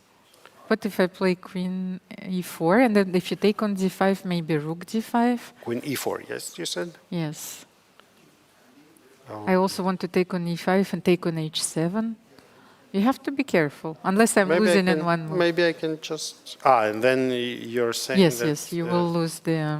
Yeah, this is actually a very good illustration where an engine might say -3. Oh, But- it does seem... Yes. Thank you. But as a human, it's not entirely clear why and who is better. Well, right? You could feel that black should be okay, but it's not enough in the But game, sometimes it's only one precise move, and Exactly. actually, what I try to explain is that it's very often it's enough to create a few practical chances. However, we have bishop f7 actually on the board, so Alik, you will have to explain to me what is going on after rook f7, maybe rook d7. Oh no, right? e6. E6, yes. E6 immediately. But what happened on knight f6? Isn't this just game No, over? I think this is it. That's why I thought that And maybe rook d7 Maxim and then doesn't look e6. too impressed either, actually. Maybe queen g6 and f5. Maybe Avital is just going to play rook down. And how, like 1 minute for Maxim? Okay, I like But there is some error margin actually, he still. didn't. It's interesting. Maxim didn't play knight f6. He played rook f5, cementing this bishop on g3. Okay, but now after queen g6, what Rook was goes back to rook goes f6, already on the board. queen and g4, for now example? the knight will be able maybe to go to a more natural square. Okay, so let's try queen g4. It's a crazy position. So white is down 2 pieces, and you simply need to move, yes, the king, and you're safe with black. Yeah. You need one more move. And So queen g4 is on the board now, and maybe even here king h7. What do you think? Just leave this. yes, yeah, we have enough. Maybe, but white has 4 pawns for the piece. So if we just give up Not the whole only piece, for one, it's 2 pieces. yeah, but I mean, if we if you give take one this. of the pieces, then white will have. So you consider taking it. Okay, no, I thought that maybe you can play something like bishop h4, f5, who knows. So if you keep your knight, where should And you actually, Almira, the engine agrees with you. go? No, I Go wanted to first play king A8. h7. I Okay. don't know if it's so. Engine is like king a8. But what if, let's say, knight f8? And then this is this line. And apparently, black is winning, although it's not entirely obvious. Yeah, the pawns are not really And strong as you can here, see, Maxim agrees with me, king h7. And we have Arjun It's a draw. and Evgeny ended in a draw just to show, okay, Arjun was dominating, but Evgeny found, he's a very resourceful player. So. But by the way, Alik, just before, can we come back to this position is like, I'm always lost in those positions because it's like when it gets muddy, you know, Yeah. it's like, so it's, like one fist fight. So if actually not king a7, but let's say knight f8, I thought that white is playing f5 and then what's what next? do you do? So for instance, if you Maybe play even rook d6, probably yes. rook d6, yes, and then this is quite powerful because the pawns are extremely strong now, right? We can start. We can keep pushing maybe, and then. Okay. Let's go to look at Swidler. Our production team is telling us, okay, so white is winning here. And white is an exchange up. So Peter managed to outplay his opponent. If Peter wins this, this would be a very important win for him. Although Fedoseev is putting up a fight still. By the way, Peter Swidler won the inaugural Jerusalem Masters, so he, of course, he's the defending champion. Yes, he is the defending champion, so he wants to qualify for the final and to have a shot at another title. And he's gradually outplaying his opponent, who's Vladimir Fedoseev. Peter in a good form is just as good as anybody in the world. And then Jan beat Ido, which so Jan have a won result. Ido. But so how about knight g4 I want to here? play Yes, knight g4, but okay, Peter plays knight, makes a lot of sense as well. Knight g4, and now knight e5 probably, yes? Or do we have, maybe, do we have maybe a rook e6, and then knight g5, yes. This is important. And Peter... And resignation on the board. Peter won an important, very important match. And we have a few games still in progress, so let's have a look. So Ori against Yahli. And as you can see with white, he actually managed to get a very pleasant position with a powerful bishop on c3 and a very restricted knight on f6. This is the position not to get, unfortunately. Yes, the total domination of the bishop. It both holds all black pieces from all black rooks and putting pressure on has an extra pawn, which is important here, right? Although it's doubled, it really restricts black. But I like this king e3. But if black stays, maybe okay, now knight d7, maybe we can even take a few pawns, maybe rook g8, rook h8, I'm not sure. But I wanted to show that how to improve white's position, so maybe white can start with g4, h4, g5. Yes, so that was the idea. If the knight stays on f6, then g4 is coming. You are not managing to keep the knight on f6 and to hold this position for much longer, but here knight d7 allows rook g8. Rook g8 on the board. Yahli has only 5 seconds on his clock. So rook g7, rook g7 winning a pawn, yes. So you cannot give the pawn on f7, so you probably have to This will be pawn number 2. But you still have knight f8. Wait. No? Knight f8 is... what did I miss? Simply rook d1. But probably we're just entering from here. Rook h5 is on the board, yes. So attacking the pawn in h2, but I think that f7 pawn But now I think rook d1 and it loses the rook, no? No, you have to play king c8 to protect the knight. Here. You can play king c8. That's the only move, of course, otherwise you're losing. And then king f2, protecting the pawn. King f2, this is, I think, and by the way, maybe... some winning No, but winning the rook, I was thinking king g3. So rook h5 was necessary. You have to run. Too many weaknesses to. But 6 seconds for Yahli and only 16 seconds for Ori. So you need to be fully concentrated even when you have such a winning position. Yeah, so but I like Ori's technique here. It takes on e6. The bishop is coming from e5, and now we can start pushing the pawns. Let me just have a quick look. So Maxim Rodshtein won. Maxim won, so he managed to neutralize. Yes. So this is our last game of the round. So let's watch it. Let's watch it closely. And g4 here, because he can always play king e3 or king g3, of course. And now, even king g2. Be careful, Now knight b4 is the threat, you know, and knight b4, rook b2 check, winning at least But we the don't pawn. have to take it before. Yes, yes, but I can win at least 1 pawn. That's Let's good, just yeah. show it, yes, knight We cannot b4. show it, yeah. And On the we board have we only cannot the show. live board. Knight before on the board, he spotted your idea, but now But now white you will can have. simply play rook Oh, g7 just- after, yes, and winning the pawn on g6. Actually, I'm surprised why Ori took on b4. He could have waited with this, I think.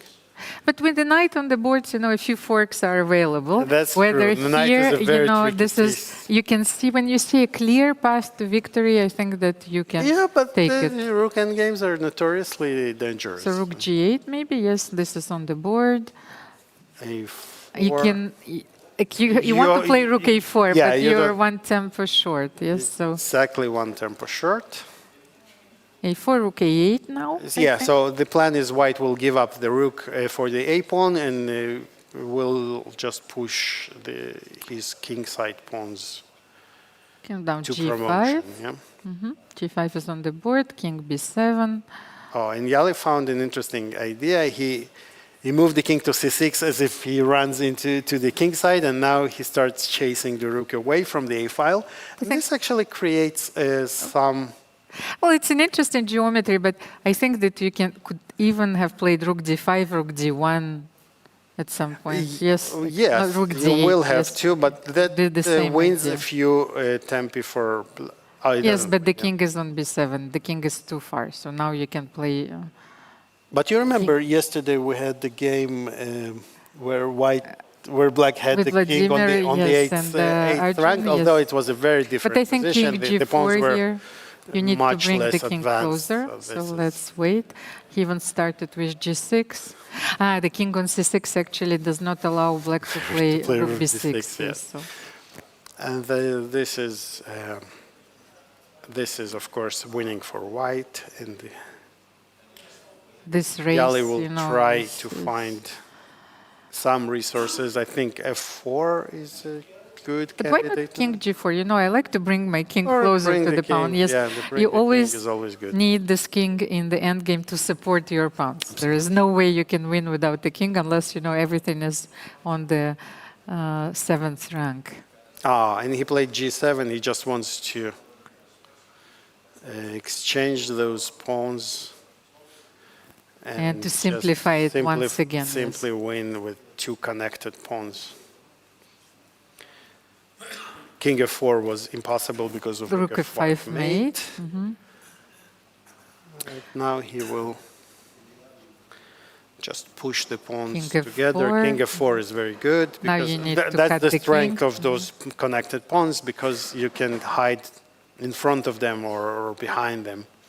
That's actually another instructive moment because you need to illustrate the method. Yes, Yes, how and- are you winning with those pawns? And Ori is doing this fantastically, right? He just, little by little, he moves his pawns. King goes to f5, and then one step after another, just pushing black defenses. Was it liad liad? Lihat, lihat, Lihat, yes, lihat. slowly, yeah. Yes, I'm learning You're every day. really great, yes.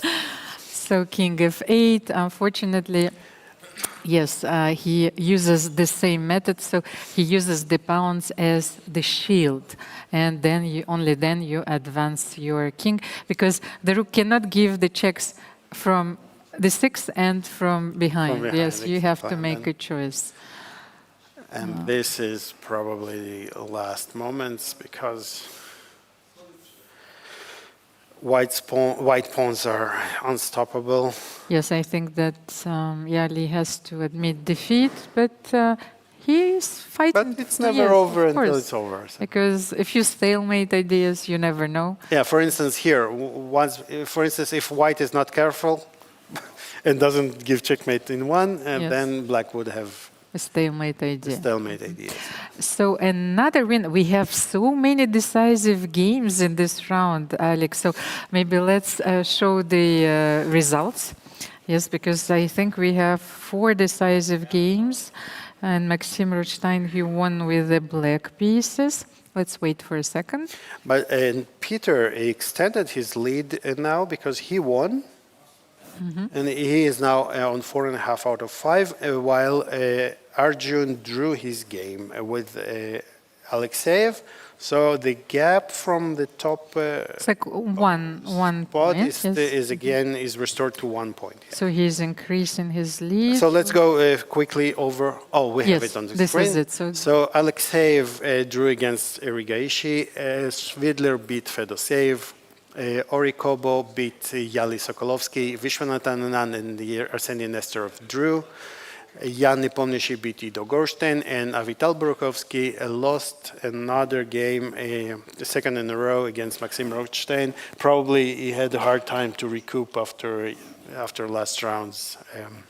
So do we have the standings or not yet? Not yet. Okay, let me just announce that Peter Swidler is leading the event. So he just extended his lead. And today we will have 4 rounds. So, of course, we will have a short break, but stay tuned. We have a lot of media content for you. So will have Arjun's interview from yesterday and 2 more games today. There will be also 4 games tomorrow. And once again, that all of these wonderful players are desperately trying to qualify for the top 4 spots, which will guarantee them the participation in the final stage. So see you in a few minutes.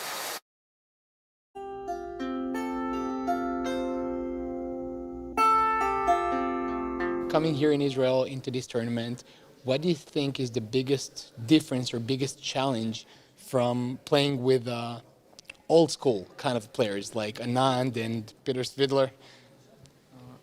I would say one of the things is the time control. It's a 5-second increment instead of 10, so we have to adapt to that. And yeah, getting to play against Anand, Swidler, all these like legendary players from the previous generation, it's really nice. What do you think of this venue in specific, and also having a tournament in a city like Jerusalem? Oh, this venue is spectacular. It's my first time in Jerusalem, and yeah, the venue is just amazing. Like, it's one of the best venues I have played in. And I wanted to know if you have any lucky charm or a specific ritual you go and do before your games or before an intense tournament. We've seen Prague with the third eye and, for example, Vidit that meditates before the game starts. Do you have anything that you do before an important game or a tournament? Well, for classical games, I also meditate a bit before the game, and for the other time controls, nothing particular.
Dear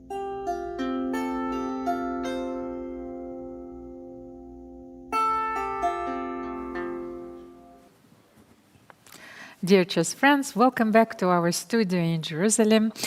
Alik, this is the 6th round of the 12th player round robin, but which is only a prelude to the final stage of this event. So far, Peter Swidler is leading, but first we are bringing the pairings of the this is the 6th round, actually, yes, this is the 6th round. So Arjun Erigaisi is facing with the white pieces Maxim Rodshtein, Ido Gorshtein is playing against Avital Boruchovsky, Arseniy Nesterov is facing Nepomniachtchi, and Yahli Sokolovsky also with the white pieces has a daunting task to play against Vishy Anand. Then we have Vladimir Fedoseev against Ori Kobo, and Evgeny Alekseev, who is taking on the leader of the event, Peter Swidler, with the white pieces. So the tournament is organized in a beautiful architectural setting, the Museum of Tolerance. I think it's one of the most elegant playing halls that I have ever seen. We have the standings. Maybe let's bring them on your screen. So, not yet. Okay, we will tell not you. Yet. Yes. Yeah. We will bring them at any Peter moment. Svidler is leading with 4.5 out of 5, and he's chased by Nepomniachtchi and Arjun Erigaisi on 3.5 out of 5.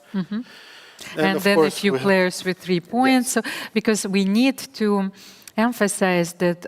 Of course, everyone is fighting for the top 4. So Vishy Anand, Arseniy Nesterov, and Maxim Rodshtein, who scored his win, another win with the black pieces, are on 3 out of 5. And on 50%, we have Evgeny Alekseev and Ori Kobo.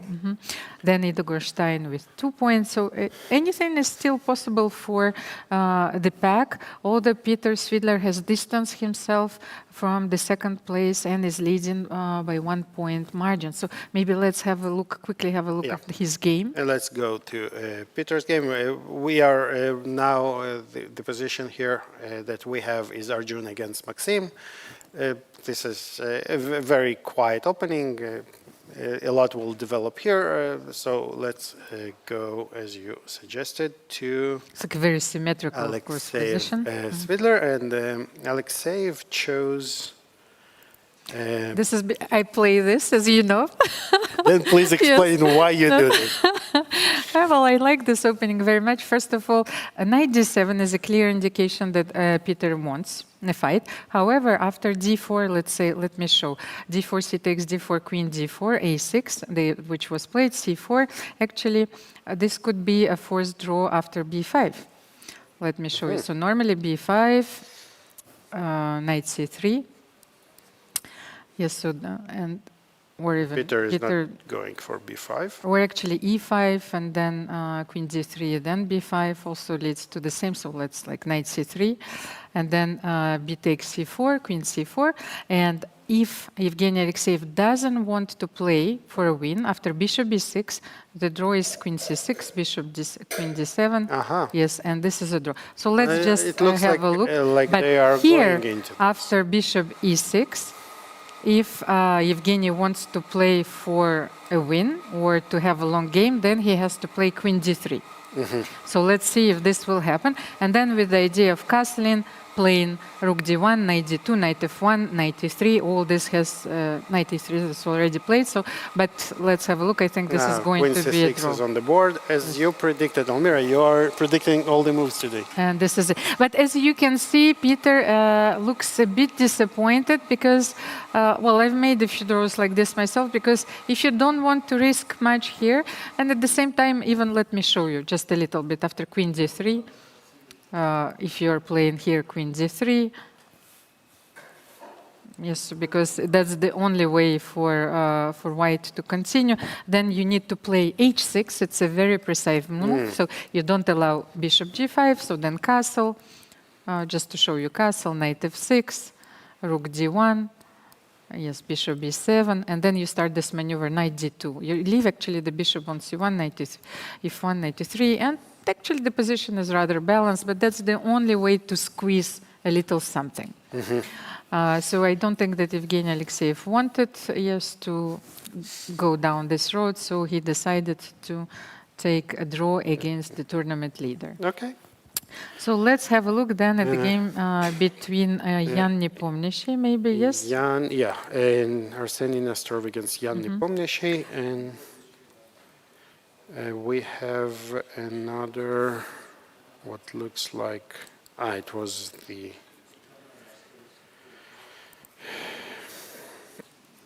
Catalan, the very one of the main lines, and this is interesting what Arseniy has in mind. White has a very, very, very slight plus, but nothing really to speak of, especially for Jan having faced Magnus Carlsen with this in a match in this opening. I think he's not entirely impressed by White's ideas here. And Arseniy Nesterov, for those of you who do not know, this young player is the reigning Russian champion and who is playing against Jan Nepomniachtchi, the monument, yes, of Russian chess, together with Peter Svidler, who are participating in this event. So I also understand that it's understandable that he is using this solid approach. Yeah. Yes, so, On the one hand, you want to, to start pushing those older players, right? you want to prove yourself. To prove yes, yourself. but as I told you, they're just pushing you back. But they're pushing back, yes. So how about Vishy Anand then? Let's go to Vishy Anand. Yahli Sokolovsky is playing with the white pieces against Vishy Anand, a 5-time world champion. Oh, We have a Caro-Kann by yes, what Vishy. an interesting structure. So it was knight of 6 Caro-Kann, yes? Yes, it's a knight of 6 Caro-Kann, and very similar to... So h5 is played nowadays almost all the time. That's actually queen c2 provokes h5. But you would say, why not h6? But actually h5 with the idea to push h4 and to take this g3 square sometimes. And because on h6 you can also sacrifice a lot And of nowadays, things. if you don't know what to do, you just push Yes. the h-pawn, right? But then I was actually thinking that the line with the long castle is one of the most sharp lines. If you want to play this position and to have a more solid approach, then you can castle short as well. But I think, and from what I've seen so far, Yahli likes to have the initiative, so he is going for more like concrete lines and for sharp lines. And I will tell you something. For Yahli, it doesn't really matter how many games he loses. If he beats Vishy, it's a good tournament, right? So, or Vishy, or Arjun, or Peter, for that matter. Like So, to win a game. to win a game against one of those legends, players, yes. it's a huge achievement. So. And it will stay, Yes, So this is what you will Yes. take from this tournament anyway. it will stay. It's like it will be your heritage, so to pass on. So bishop c5 was played. Bishop h7. This is a very important move. White, before placing the bishop on e4, we want to drive the king away from the center. And also maybe from the pawn on f7, which is no longer protected. Exactly. Just in case. Mhm. So not a concrete idea, but sort of a long-termish thinking. That those tiny pluses that eventually in forthcoming tactics they might work in your favor. So bishop e4, queen b6. The queen, first of all, has to get away from this deadly pin, the rook on d1, pin and the knight on d7. All the ideas with knight e6 were probably on the air, so queen b6. b6 is also a very natural square for the queen. Not getting under attacks, yes. So knight Knight e5 e5 and knight b5. b5. With the rook protecting. That's why rook came to e1, among other things. But what if bishop b3 and bishop b6, then just developing the last piece? Yes, Attacking, so maybe b3 there? reasonable. You have to play b3, yes? I can try to throw in a knight d6, but probably not. But knight d6, I was Will you wondering... sacrifice? I'm not You will sure, take? but then you have rook Maybe. c3, When? if... So I'm attacking both. Yes, If you no, take no, if here, I have this intermezzo. No, I think knight If c4 you works. take knight c4, I can just take bishop c4. Bishop c4, yes. And if rook queen takes, of course, is lost. No, I thought that maybe a rook c3 here, but black simply won a pawn, Yeah. and then maybe you can If you even insist, take I can another maybe one. take Yes, another yes, one. yes. Mhm. So knight d6 doesn't work, and then, then then b3. probably b3. This is what we have to do. And then b3, it's actually interesting. So the knight on e5 is controlling the d3 square, so you cannot double your rooks. So should we fight for the control of the d file? Maybe rook Looks d8 reasonable, here, yes. yes? Because rook c8, anyway, is allowing me to fork you. Who knows? Maybe knight c4 still works there, but let's try rook d8. And what are you supposed to do here? And Vishy just plays bishop b3. Took on e3, yes. And Sometimes you don't have to forget, chess basic principles and fundamentals. So bishop b3, bishop b6, developing your last piece and connecting your rooks, and then rook d8. maybe he's considering bishop g4 first. Does it make sense to lure white into playing f? Oh, you actually- cannot play f3 anymore. And he so. did play bishop, bishop g4. g4, so- But then you force the rook to move. Then maybe, what do we have? Rook d2. No, rook d2, knight c4. Rook d2, knight c4. Yes, Yes. then so rook white d6 has is to maybe play the either only rook move. d6 or rook d4, maybe. Oh, but this is But then getting a6. very This dangerous. is getting dangerous. So we have to play probably Maybe rook d6 with the tempo to stay alive. Because, yes, we forgot about this. I was always using the calm bishop b6, but bishop g4. But actually, the computer likes white's position here, which is rather interesting. So bishop g4, the But computer what about queen treats- c5? Then you are going to play b3 anyway. Yes? Because I'm Yes, attacking that's on the c4. move. And now the computer finds nothing better than just going to e6. And why which is not interesting. a6? Because I want to understand how are you keeping your pieces. Yeah, so apparently you just run into Ah, rook d5. rook Because the bishop is d5. not on e6, white has... So you have this intermezzo and then... And Vishy is you're- not happy. I think we're judging... Or is he happy? Well, rook d6 is not on the board, but maybe rook d6 is the only move, and he It's actually probably the only realized, move. yes, that It's he is probably not the only winning. move. Because knight c4, Maybe of he course, was... is a dangerous threat. so yes. as you said, maybe he just... Forgot about- Forgot about... Yeah. But it's when you want to play bishop b6, you cover the rook, Yeah, the square and you can d5. Yes, get and this mixed in this your is head somehow. something which stays, and then you play bishop g4. Okay, I understand. So rook d6, queen c5, and then b3, simply protecting, but also it's probably the only move, and then rook d5 to stay in the game. Shall we go Yes. to... while Yahli is thinking? Vladimir Fedoseev is playing with the white pieces against Ori Kobo. Yeah, let's take a look It's at this.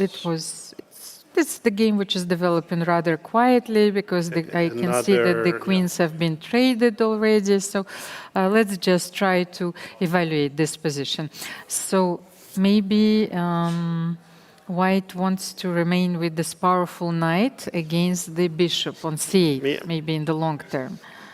Maybe knight b3, c5 is an idea to kind of pin the pawn to b7. It's not easy to play with black here because black is to move. White clearly wants to play knight b3, Yeah. maybe. Yes. So And we what can are do you nothing doing? about it, yeah? What are you doing with the rook on c5? And he decided yes to retreat it to a5, but then maybe that was going to happen. Maybe at some point he will play knight b3 and then bishop c6. Rook a5 Because late. very often you can play like this. f4 is a very good move, then knight b3. By the way, Almira, Nesterov against Nepomniachtchi Yes, ended in a there's draw. something. Okay, let's have. Already we have a draw. We have a draw already, and what happened here? They just exchanged on d5, and after b5, a draw was agreed because they will Simply trade the last minor piece. Last yes. minor pieces trade, and then just an equal. And also maybe a rook. I don't know. Rook and queen endgame, Yes, which so- is a draw. Okay, so we are going back to Just to Fedoseev. Vladimir Fedoseev. What I wanted to say, I like this move f4 because actually if you're not being cautious, white is going to squeeze you. Yes, so Yeah. f4 depriving black of e5, so maybe black has to play e5. But let's say e5, knight b3, and then bishop c6 and f takes e5, but then rook a8. Okay, maybe let's just show this variation, because let's say rook a8 or somewhere, I don't know where is the best square here, bishop c6, yes, and f takes c5. So how do we evaluate this position? Because we gave up this powerful bishop, but maybe it was worth it, Yeah. yes? So what can we do here? We won a pawn, but the pawn on e2 is quite have weak. some the pawn on e5 weaknesses, is weak. yes. But I thought that maybe this knight on b3 will guarantee white a steady advantage. Now that I look at it, maybe this is not much. What do you think? Maybe bishop not much, c6. but we need, maybe bishop e6 simply, but it's not that easy to But play. maybe so then knight bishop jumps, c6 was yeah. premature. Maybe let's Yeah. keep the threat on the board, yes? That feels like, keeping the threat is stronger than executing on it. Okay, bishop c6 is a concrete way to play. And actually, black did play e5, so we might, actually, see how this unfolds. But okay, knight b3, no? Knight b3 looks You have very to get rid natural, of the yeah. rook on the 5th rank. Then the rook is going to a7, a8, I don't know. Maybe a7 is actually A7 a better is a square, bit so if you take on too- c6, then you can The rook transfer can the come, rook. yes. and if you don't take, then the b7 is not hanging. Okay, but let's see. And rook a7 is played, Rook okay. a7 is played immediately. It's a small nuance, but chess players need to be precise. And knight c5 is played Knight by c5, that's, Vladimir Fedoseev. he says no need to rush. But I can take now, no, on f4. Yeah, but And then simply g takes d4 will be weak. Yes, but the forever. knight on b3 was attacking, so maybe rook d1. Let's try it, maybe rook d1. When?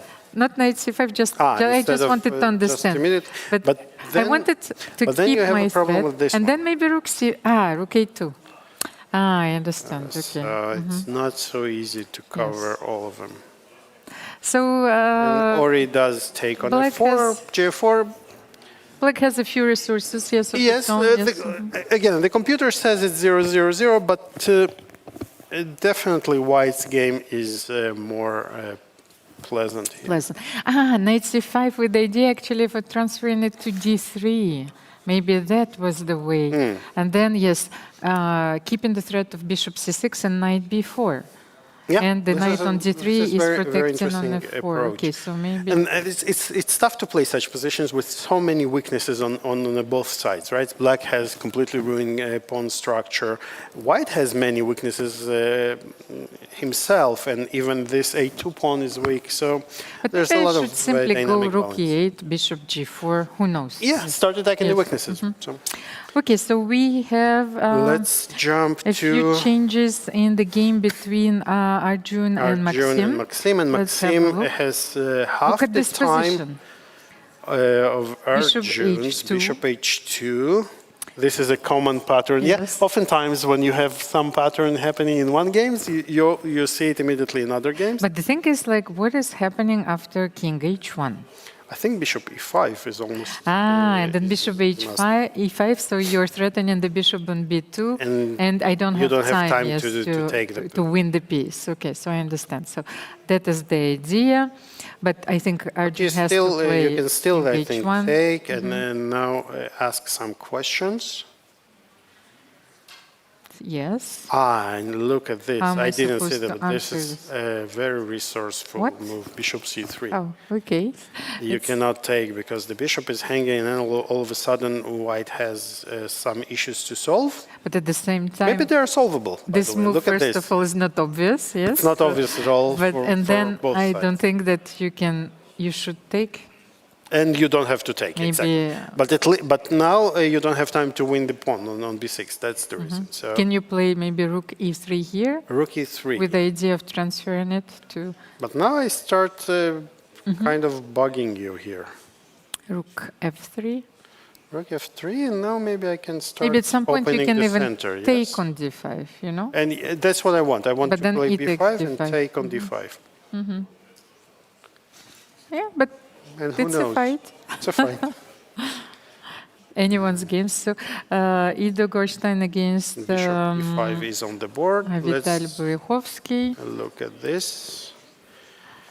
Just Okay, a so second. Ido against Avital.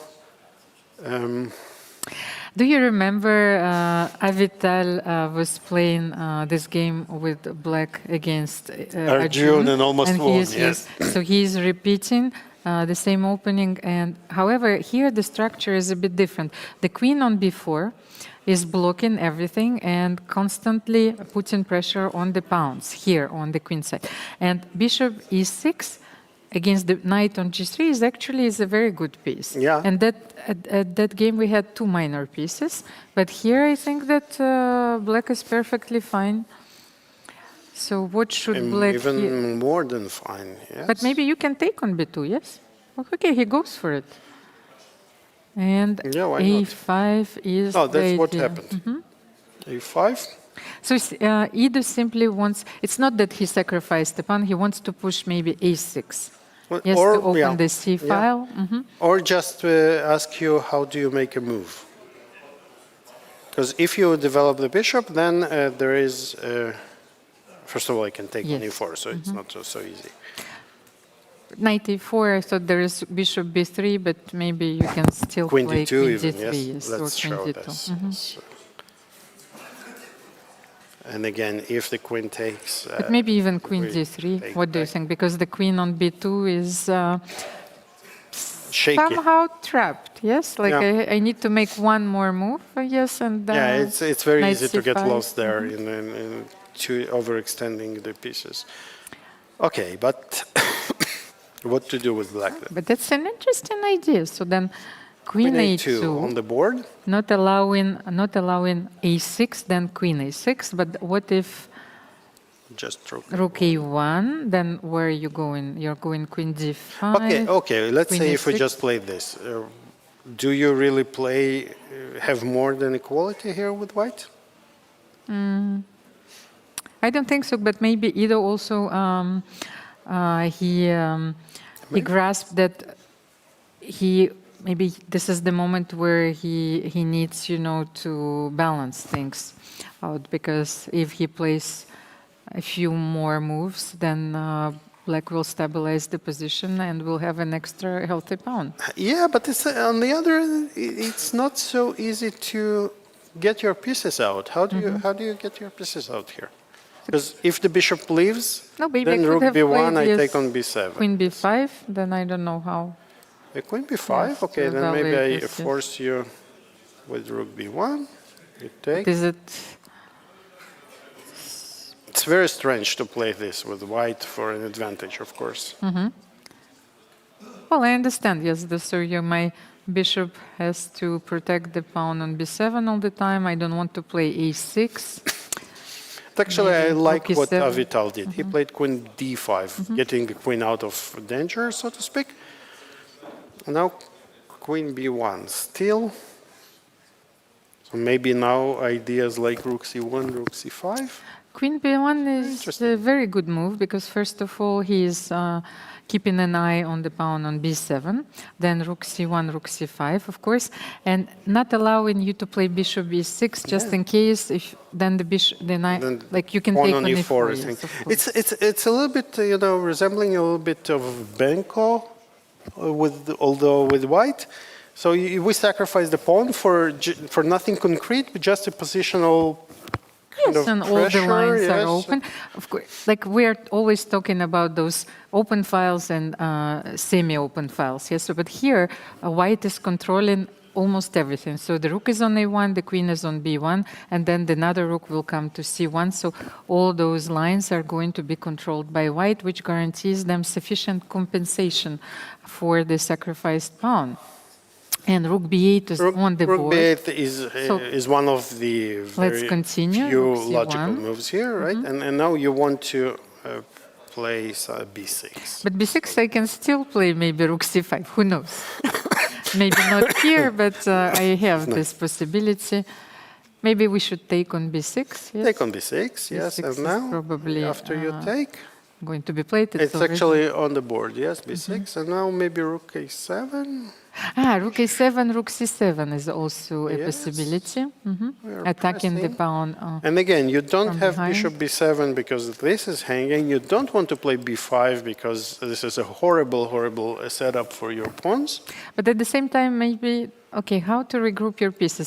You can protect the pawn c6 from e6, rook e6, but then your bishop on c8 is Exactly. So such a horrible this piece. is the kind of problems that black does have to face. And you can play rook e6, rook d6, then the pawn on e4 falls. It reminds Some me of weaknesses, a few games played by Magnus Carlsen, actually. I remember one game he won against Fabianus, like where he was dominating on the dark squares. And it's like, it's nothing special, but you needed to make a move. Yes. Okay, so let's Okay, this maybe... is, it's probably still around balance because to make up for all of these troubles, black does have a pawn, right? So maybe we can start launching some counterplay. G5, G4 makes sense, maybe? I don't know. I actually wanted to tell you that I glanced at the game between Yahli and Let's Vishy, go. Let's and go. it seems that Vishy had a few tactical ideas, and he okay. made it work. So let's have a look after. So he Knight played knight c6. c6, but the computer screams here What- after and knight why? c6. What? Apparently h3 is almost winning for white. H3. So And it says if that I you cannot play go bishop b6. back to Why not? e6, then just all of a sudden you're getting mated. And look So at this, G6 is done, and then bishop G6. and all of a sudden all your pieces are here, but the game is over here. Alec, and this is why you need to play bishop h7, king h8. You see? Because we exactly, promised to have an explanation. And here, this is one of the positions where actually everything works. So h3, queen e2, provoking g6, otherwise queen h5, of course, is coming with the tempo and the check, and then queen h7. So g6 is necessary, and bishop g6 is winning. This is actually very fascinating. So h3... I'm Black questioning would my be- life choices. Yes, Alex. I like this would is a be very really hard complex, pressed to keep it's the a balance very here. complicated position. So Wow. But Yahli missed this, and he played queen c3, a normal-looking move, maybe having ideas like rook f6 in mind, again, with the king on h6. but you're not forced to take, and Exactly. you know, So taking on f6 is much weaker than taking on h5 in terms of tactics. And what I feel that this is also a perfect illustration of the position where white's pieces are overloaded. You know, it's like it seems that they occupy those active squares, the rook on d6, but the knight on b5 is protecting the rook on d6. The rook on e3 is protecting the bishop on e4.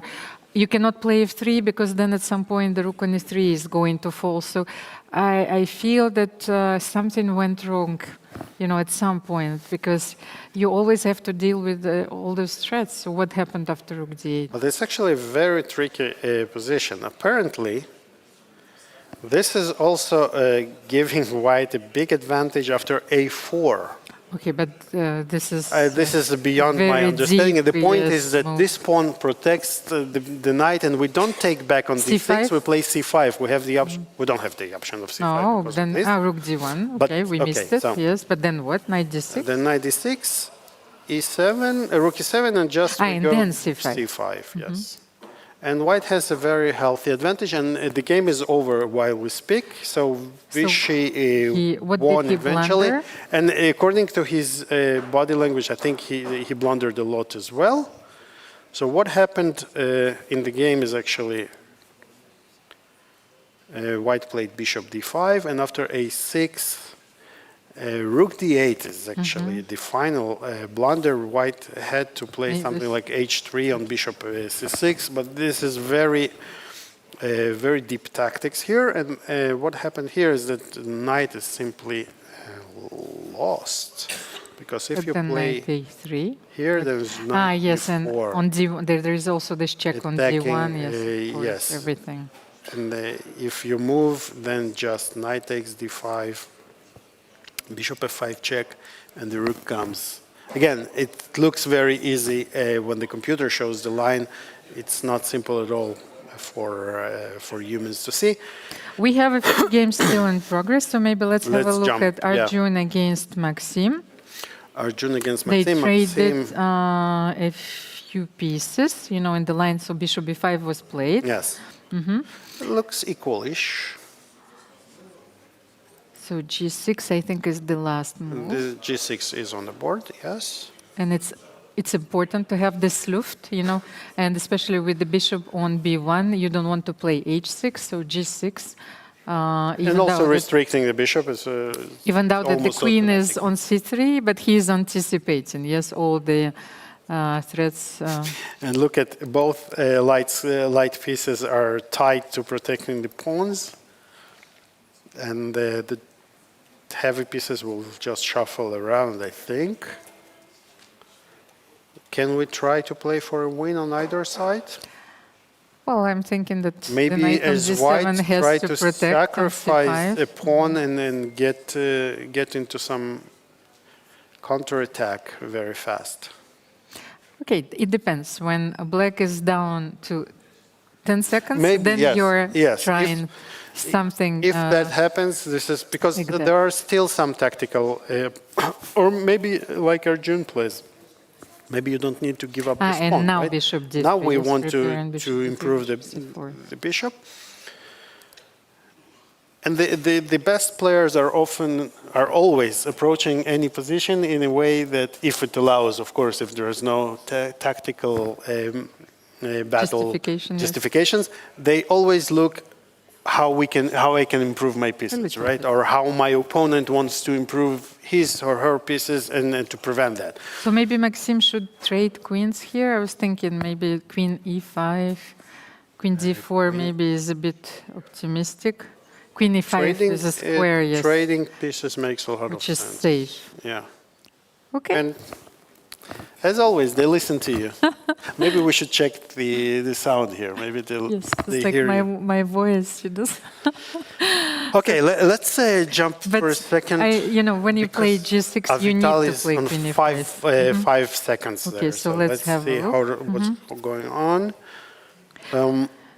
From what I can see, Avital is playing very well, but in the time trouble, so he spoils so many positions, so maybe he has to work on his time management. Of course, it's easy to say. Easier said than done, yes, definitely. easier said than done, but it's definitely a path for his improvement, I think, even to be a better, better player. Now, White has a very strong g4 move. I don't know if Ido yes, sees but it. even if we don't have g4, is it necessary? He did play g4.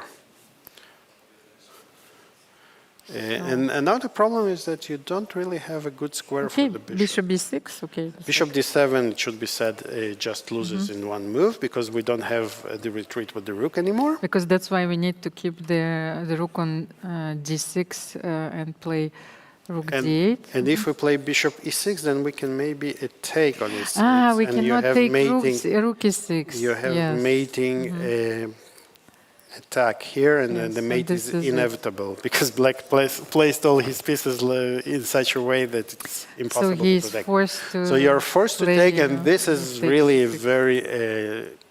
But at the same time, I still think that black has a few practical chances here, because after g4, you have this wonderful square on f3. How are you getting there? Maybe rook f8, rook d8, rook f8, rook f3, queen h4. But let's think, if we liquidate into a rook or queen endgame, so Ido chose to win the pawn on e6. To go into a queen endgame.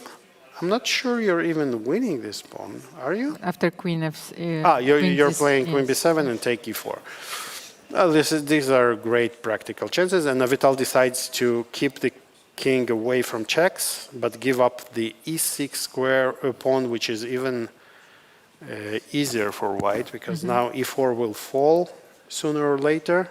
You can only pin your hopes on perpetual check, but here the white queen is centralized and is controlling strong, yeah. every square, of course. So queen e6 or queen e5, like eyeing all these important squares, and that's it. And this push h4, h5, then followed by queen g6 and h6 is also tying you a lot. Queen on e5 is the best possible place for the queen. The king will come and we can win in the second pawn. All in all, quite a hopeless position for. And I just wanted black. to have a look. So let's jump into Arjun. Okay, problem is Arjun that is still drawish. Okay, we're yes, here we're now. still playing, because my clock was showing zeros, so I was not sure if the game was still in progress. So Oh, and we have one more game. We have Fedoseev against Ori Kobo. Let's just jump and see what's going on. So Fedoseev is a pawn up, and he has. he has will very definitely good try to squeeze prospects something. to Yes. squeeze. Oh, definitely. It's very But- hard to play, especially having 10 seconds is impossible to defend, I think, against such a classy player as Vladimir. But at the same time, what I wanted to say is the bigger is the reward. Yes, if you manage to draw this, you feel so happy. And of course, he's condemned to defend this position for quite a while. Yeah. But he needs to be resourceful, very resourceful. And the computers proved us wrong so many times, showing that there are so many defensive resources. And So- it's even for white, you're not safe here, right? Yes, you need to Black fight. having the knight and the bishop and the rook, they can generate. All of a sudden, this perfect storm can come, and you're in Actually, in this position, I think that Vladimir can play rook a7, and he just plays it because I thought that you need to push this pawn. Yes. Yes, so how to make it work, rook a7 and a4. And This, and Ori is needs to create counterplay, but how do you really create counterplay here? and the bishop on f3, is protecting the Perfect. promotion It's square, of perfect. course. And even if you put the rook from behind, now Bishop e4, this bishop before is but now maybe probably a knight good move, yes. g4, king f3, knight can attack the bishop. Yes, But you Ori have goes to be another way. patient. A6. Rook c3 is played. Rook a3. So he brings the rook here, but now a7 is coming, and you cannot stop it. So Yeah, this looks. actually, it quickly went lost. very fast. It was it was south very fast. Yeah. King g3, making sure there are no checks. Knight e5 Now- was necessary because bishop f3, No was next. bishop. Just forcing And then, the rook exchange. Then the knight will protect the pawn, and the resignation by Ori. And while we were looking at this game, another game ended. Ido Gorshtein won the game as we expected. So let's jump back to Arjun against Maxim. Arjun made some progress. He is a pawn up, but this is 3 against 2 on one side. You have to keep the rook, of course, on the 7th rank because g5 is a threat. Yes. So Arjun pushed g5 anyway. But does he want to drive the knight to h5? So he wants to play this Knight on position. h5 is a bit Yes, problematic yes. because, I On think the normally ring. they keep the knight closer to the king. Knight g8, e7, or just g8 is fine because it keeps all the squares, and then now you we just simply shuffle. wait. Yes. Just play rook c7, rook a7, and But eventually, I suspect we will get to white starts pushing the pawns. king g4, h5. What white will want to do is to to win the knight, to exchange the pawns and then win the knight for a pawn, and then try to win this bishop against rook, bishop rook and versus rook. But maybe then let's bring the Now the king will try players to on go. the screen. I think maybe we can There is have no a much closer analysis look. to do here. We can just watch the players and try to understand what's going on. Because Maxim is going to keep the rook on the 7th rank, of course. And so Players have less than 20 seconds. where is Arjun marching with his king? you I know? think to e8. He wants to go to e8 and start. And how are you crossing the Rubicon? You know, you need to cross the 7th So you rank. put the yes. bishop on. How do you put the bishop? You go to king to b6, let's say. Bishop to b7. No, but then at some point, if you are so far away, we'll You play might- maybe f6. yeah, maybe yes, it's so too- I thought maybe here, king g4 and h5. Let's try it. Yes, so king g4. So he tried from one side, didn't go, and now he will revert to pushing. And he will push h5, of course, supporting this push with the king. But then, so black will take on h5 because you cannot allow h6, king h5, then king back, and then And maybe then we F4, can play F5, yes? f6 immediately. yes? f6 immediately. So we don't need to forget that once again, even though that the computer is probably evaluating this position as equal, he or it is evaluating it as equal because he knows that if you sacrifice the knight for the pawn, this endgame would be a drawn endgame, theoretically drawn. However, to defend it in a practical game with a few seconds on the clock, Not easy. yes, it's a daunting task. So please keep this in mind that this might happen.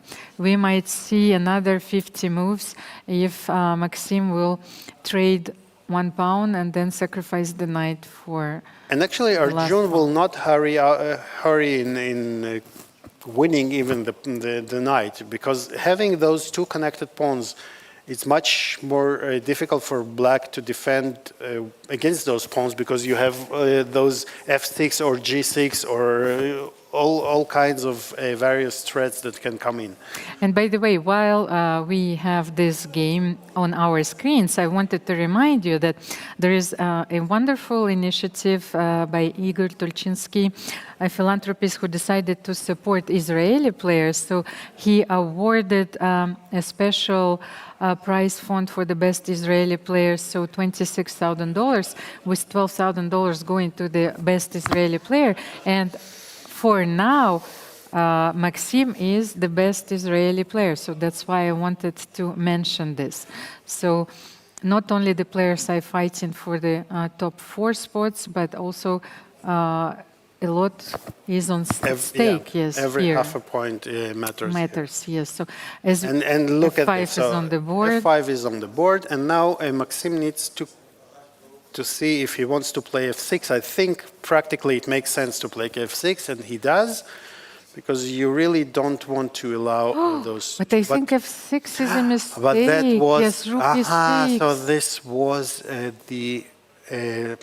the trap that Maxim fell into, because He forgot. black cannot take the pawn on g5 because he loses the knight on g8. Can we Very, bring very the nice. analysis board on our screen? Very Because there was a nice, wonderful tactic idea by which Arjun. Maxim missed.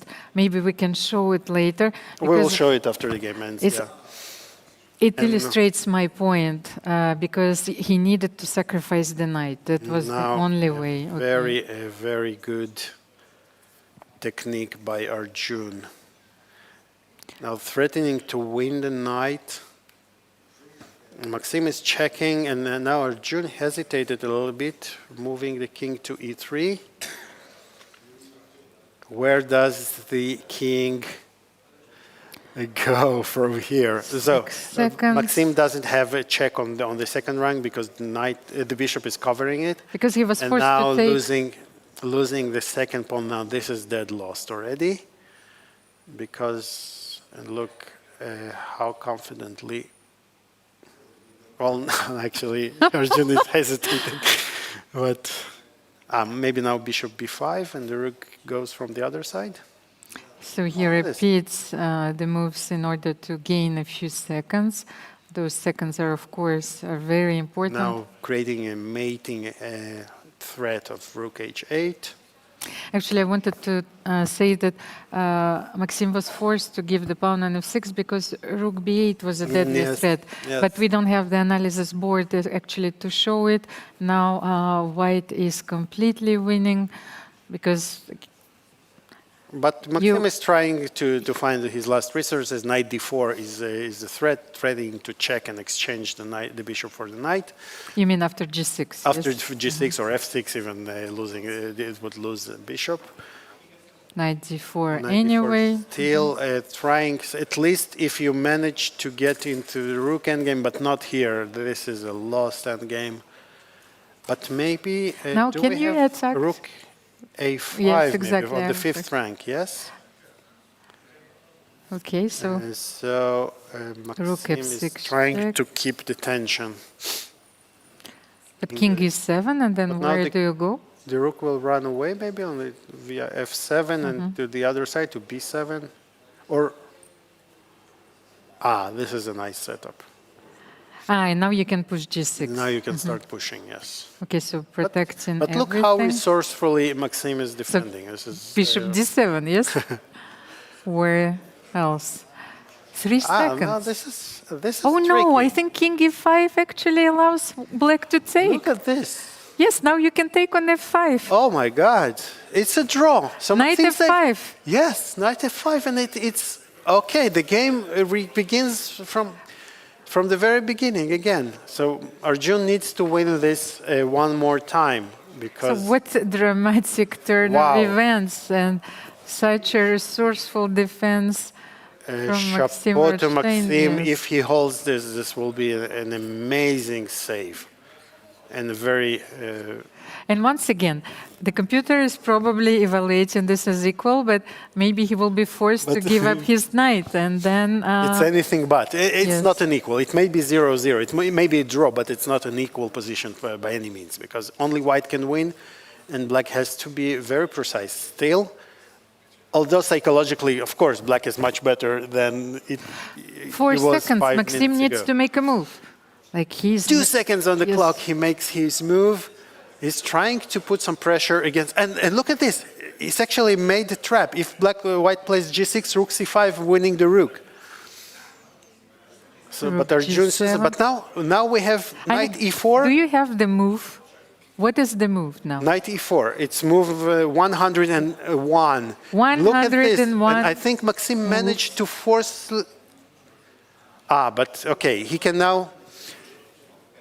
He didn't take, has yes? now he has the choice to Okay. take on g5, and he goes, okay, ladies and gentlemen, move 103. We started counting 50 moves. Because this is another phase of this game where, once again, we know that this is a theoretical draw with perfect defense, but Maxim needs to demonstrate it with He needs 5 to show, seconds he needs on to his know clock. the yes. mechanism, he needs to show it, and with 5 seconds it's not trivial at all. And he needs to avoid a few Philidor positions. Yes. Yes, but we need to get them, so like we don't have the board, so Okay, let's and, watch the Maxim game. played his move with 3 seconds to go, and one of the setups will be to keep the rook and the king like this. So for now, he wants to cut the king away to make it as difficult as possible for Yes, white. white is trying to push the king closer to the edge of the board, so to create a few mating patterns. Yes, but Maxim constantly needs to run with his king.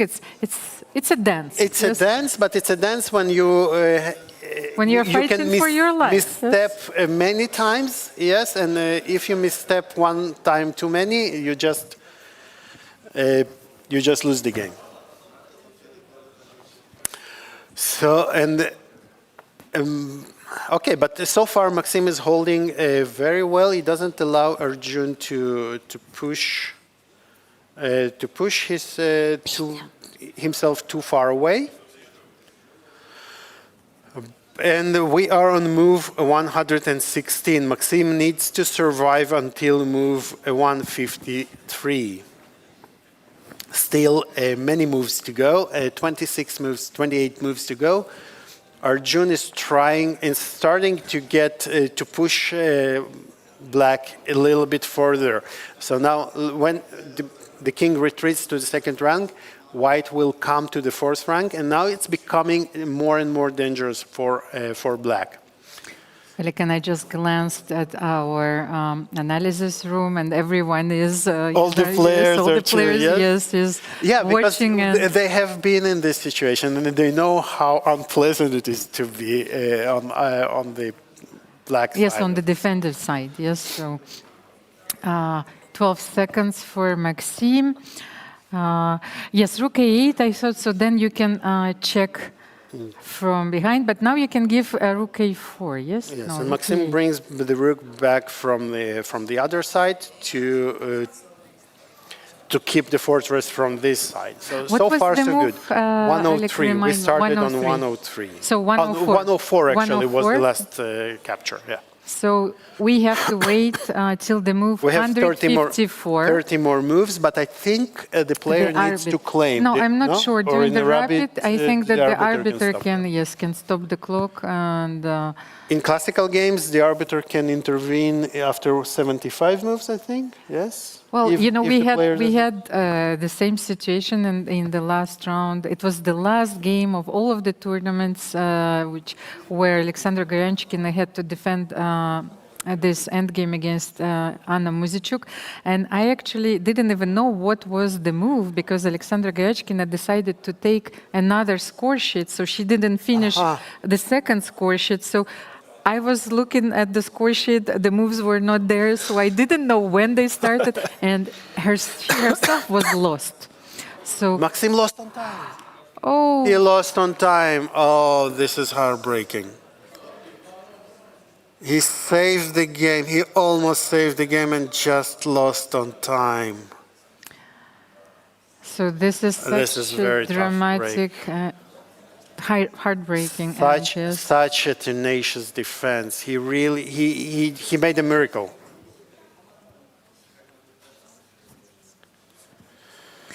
Wow. So Arjun wins a very crucial game against Maxim Rodshtein, using the fact that Peter drew his game against Evgeny Alekseev, and he narrows the gap to only half a point after. So we are past our mid-tournament. Actually, Alik, before we go on the short break, here are the results of the sixth round. It's a race where Arjun, yes, he shortened the gap. He got closer to the leader. But at the same time, Vishy Anand also won with the black pieces. Vladimir Fedoseev won a lot of decisive games. But just, can we bring our analysis board for a second? Okay, here are the standings where Peter Swidler is leading with 5 points out of 6. 4 points for Jan Nepomniachtchi, Anand Vishwanathan, and Arjun Erigaisi is on 4.5. He's So on the it's a clear very tight second pack, and place. all our Yes, leaders. what I wanted to show you is just, the chess player in me just cannot pass on this. Do you remember when Maxim played f6? 100 moves ago, yes. It was 100 moves ago. And actually there, I think that the only move was to sacrifice the knight. I told you, knight f6. Like Knight just, yes, f6, to wow. fight, yes. I think this knight had the only chance to get into the game because if you Wow. take, then you take king f6 and king And f5. you want to exchange? Yes, otherwise, yes. And we still get to the same end game. This is very, very cool. But I This is wanted to very show cool. you that this was such a wonderful resource for black. But, it's extremely Yes. hard to find. Wow. Of course. Thank you so much for watching. We will be back after the short break. The final round for today, so the 7th round is ahead of us. And tomorrow we will have another 4 rounds in order to determine who is going to qualify for the final stage of this event. So please stay tuned and see you in a few minutes.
Dear chess friends, welcome back to our studio in Jerusalem.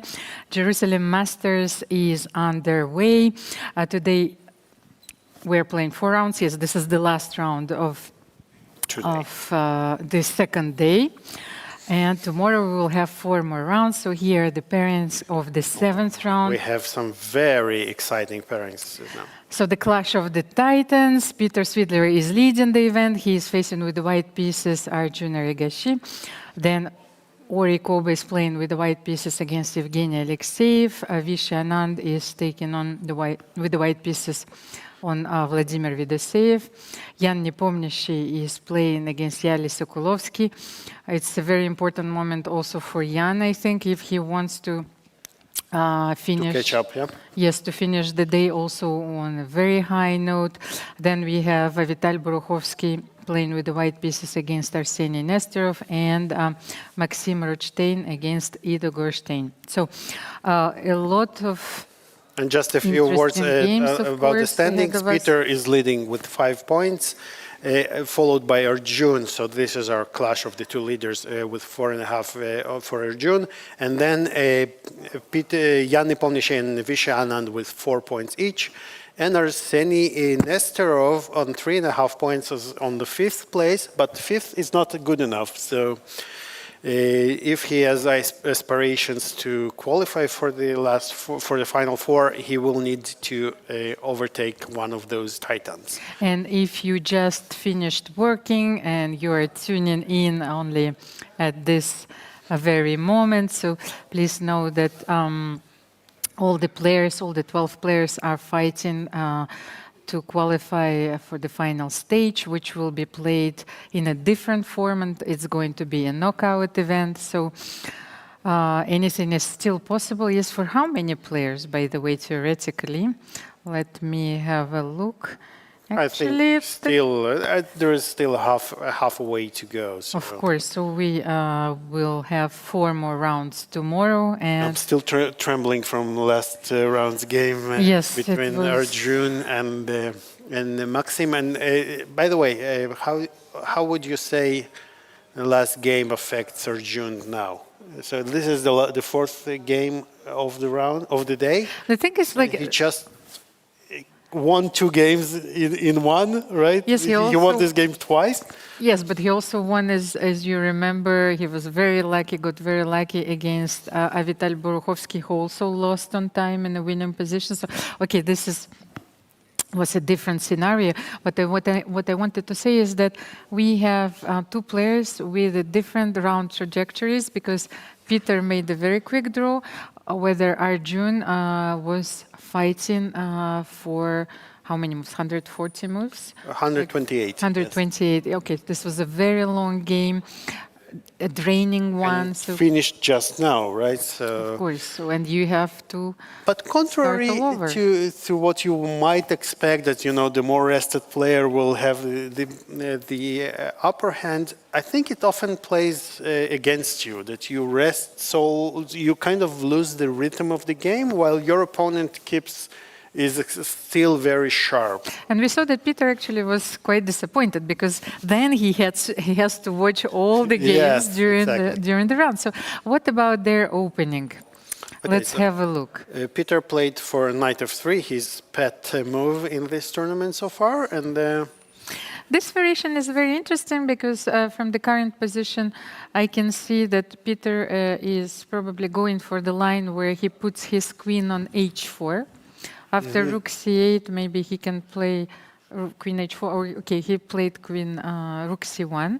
Maybe he waits for castle and then queen h4.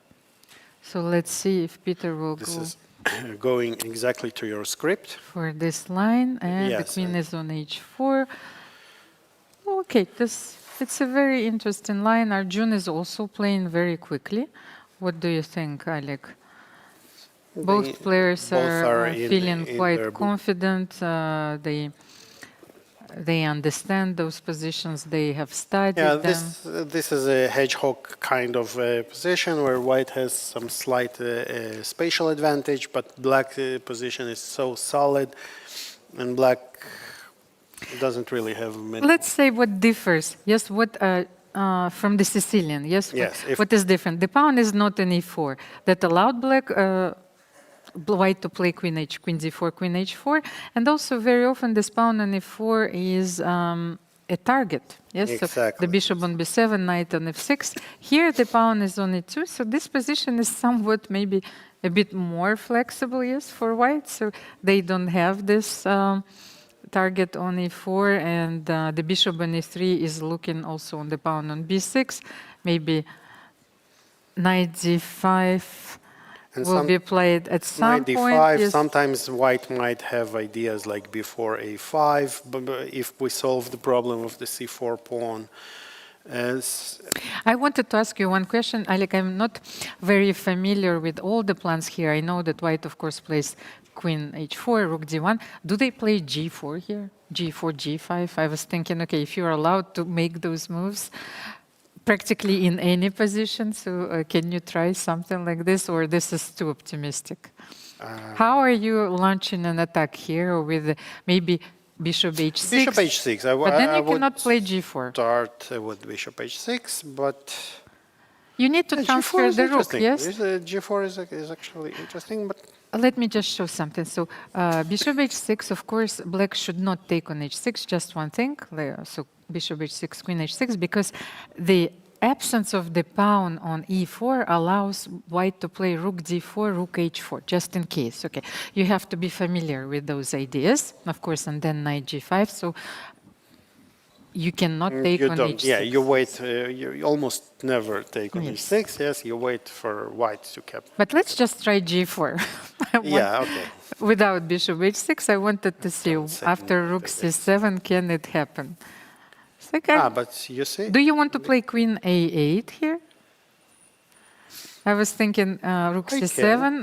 Are you moving the can, queen to a8 and to establish the But battery? now, actually, this makes a lot of sense, right? And now if I play knight h5, what do you do? Simply knight d5, or what do you do here? I wanted to understand why how not? can we continue. Why not? Yes, this is almost forcing black to take on d5, yes? Yeah, but And- if you take, you're not happy. Yes, and this... Oh, I thought Maybe even actually like maybe even this rook d5. and no? enter with this. No, I wanted to take rook d5, you know, and with the bishop on g2. Also good. Yes. Yeah, also. Then even at some point, maybe I can play bishop h3, g4, take on h5, Yeah. yes. So the g5 is a very interesting. It was actually a move from space, as I would qualify it, but we've seen it so But many times. As you h3, have g4. proven today, the players used to almost always follow your advice. And there you go.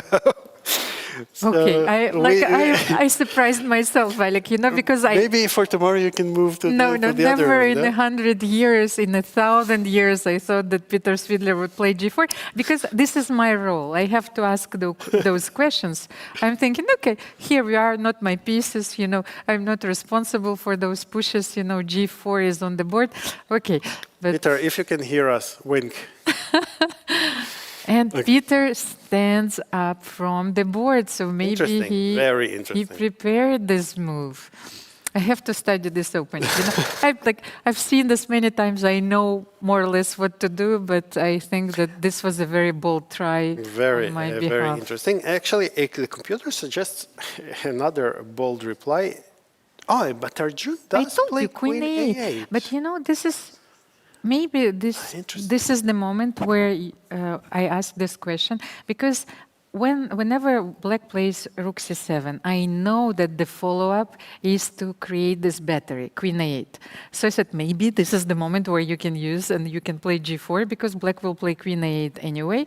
And so maybe you can make it work. So g4, Yeah. g5, and then maybe with queen a8, knight h5, we established that this is not a good move. So Yeah, maybe but there is no good move here. Because knight Something e4, it's even maybe worse because the knight is hanging on e4. Maybe we still should check something like knight c3, but this feels a bit awkward because the knight will get trapped here.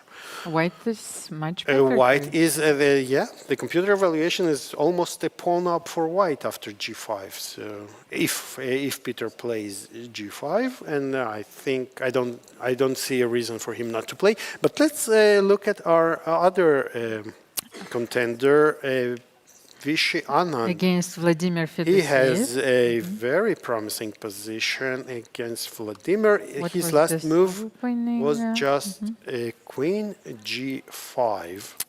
So it was the Archangelsk variation, yes, bishop b7, but then King h8 was Vishy played. played knight d5. Actually, what happened is that Vishy played knight c3. He didn't use the plan with c3, let's say in the opening, and then he immediately jumped to d5 and taken the bishop on e7. This is a very important bishop, right?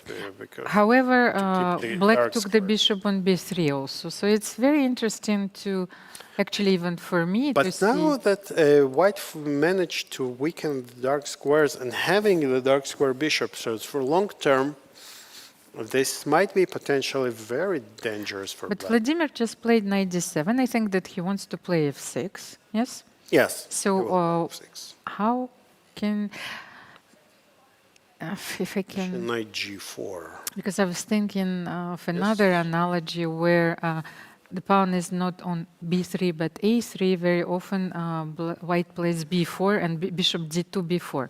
However, here it's not the same. Maybe that No. was an option. But bishop to d2 with the play idea this, of yes. b4 anyway. Yes. But then maybe black has to play b4. Maybe But f6 now and b4. you might. I was thinking that if I manage. So it will be a long positional battle, and if Vishy will manage to outplay his opponent, and like on very small nuances, you know. So Now the threat is to take on d5 So and take f6, on e5. no? F6 is. and I where do you think, go? Queen must h6, go. or where do you go? H6 looks reasonable. Okay, so But- What do we play with black? Almost all our pawns have moved but already. what do you want?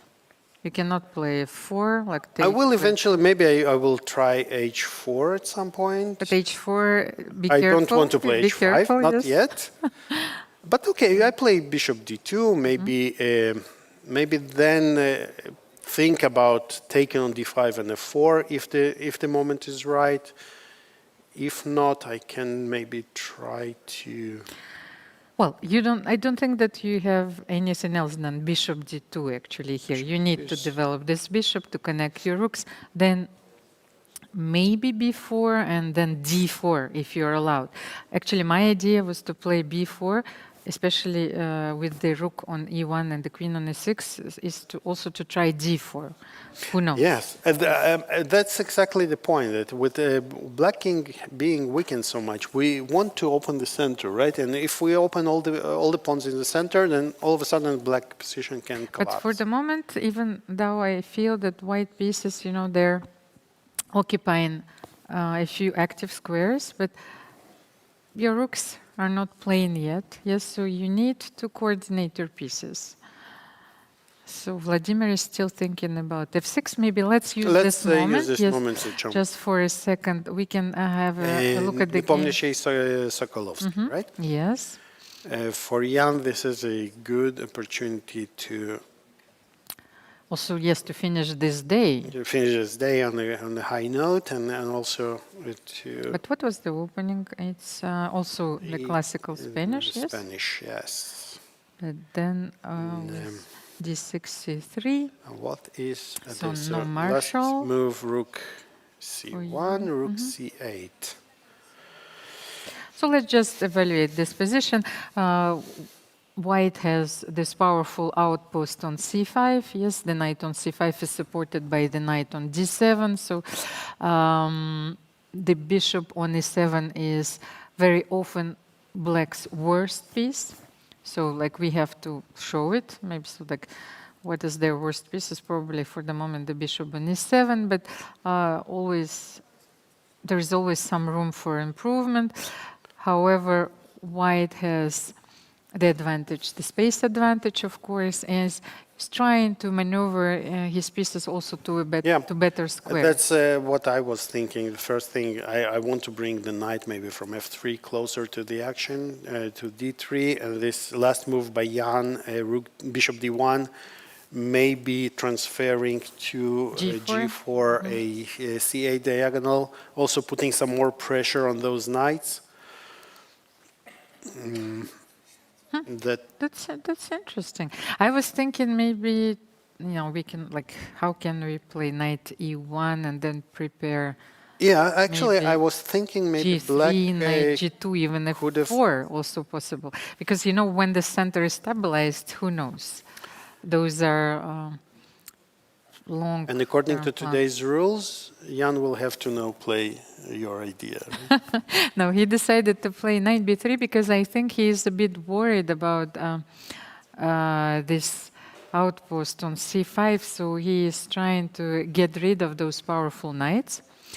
So actually, I think that knight b3 is not such a good idea. This is actually why he played bishop d1, to protect c4 and to free the knight.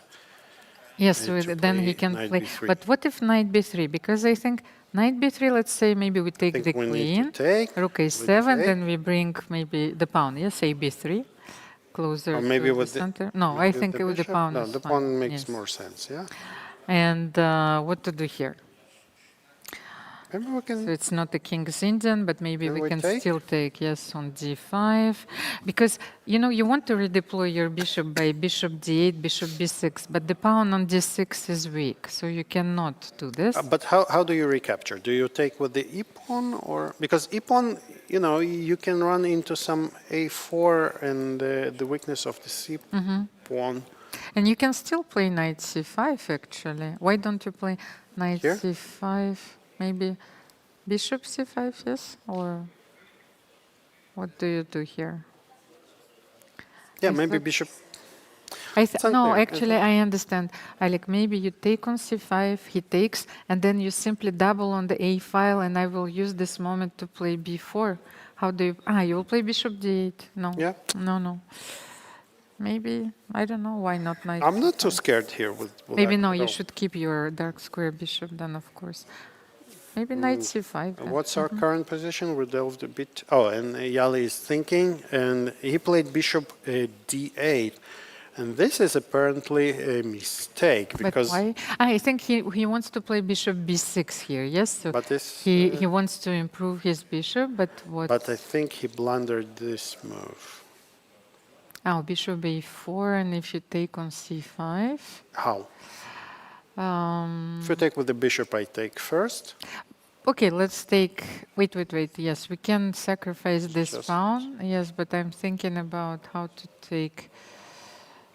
Maybe queen c5. Queen c5. But then you probably take bishop c6. First bishop yes. c6. Because in case of queen c5, I wanted to take knight c5. Yeah, the and pawn then on this yes. it's justified because And rook b8 the knight is very strong. But now we are have forcing you to take.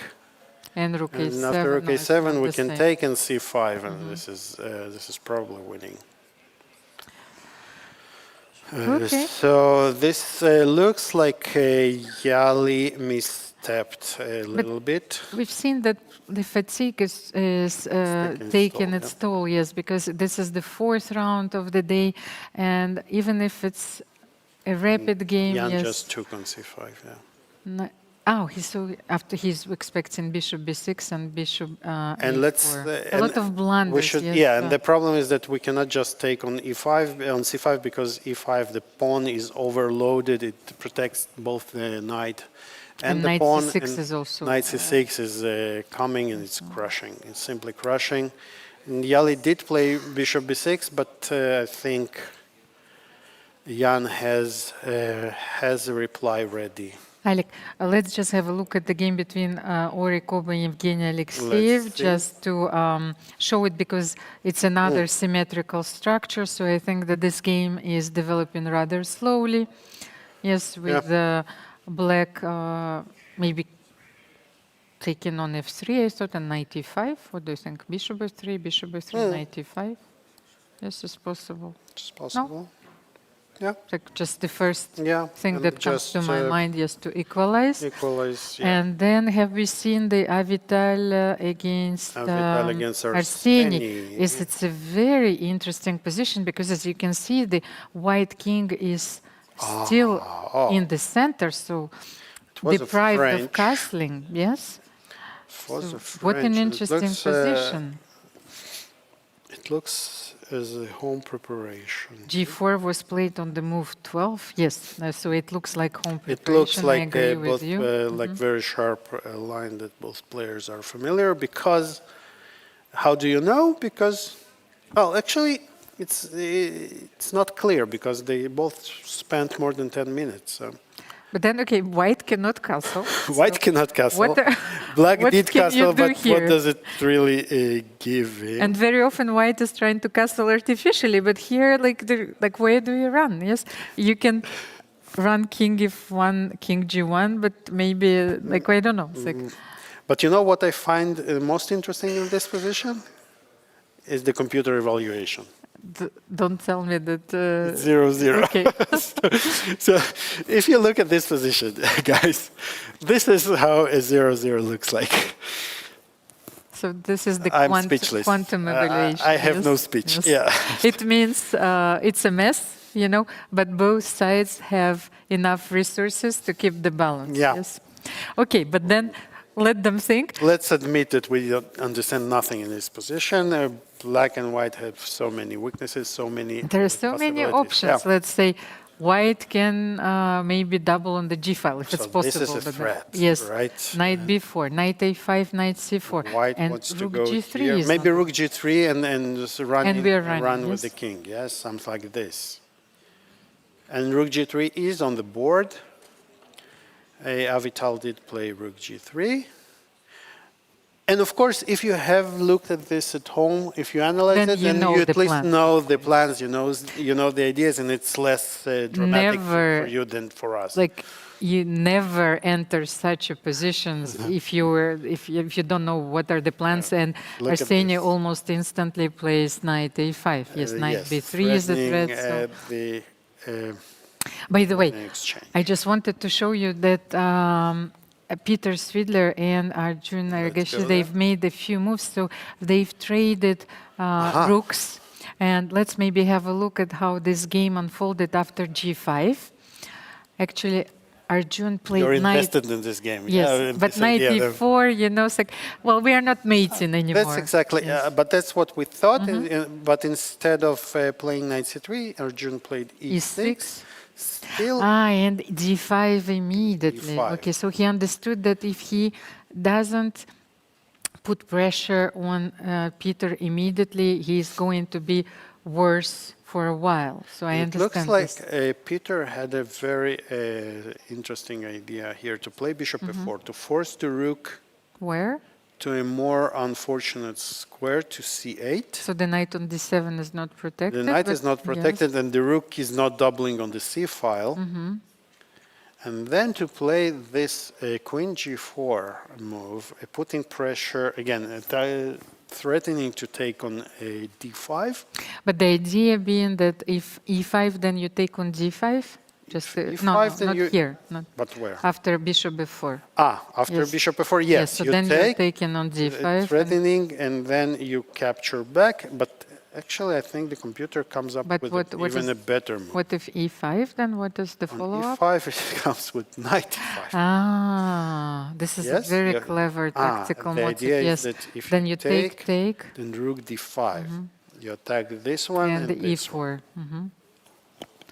Okay, this needs This to is be very seen, clever of course. and not easily spotted, especially with shortage of time.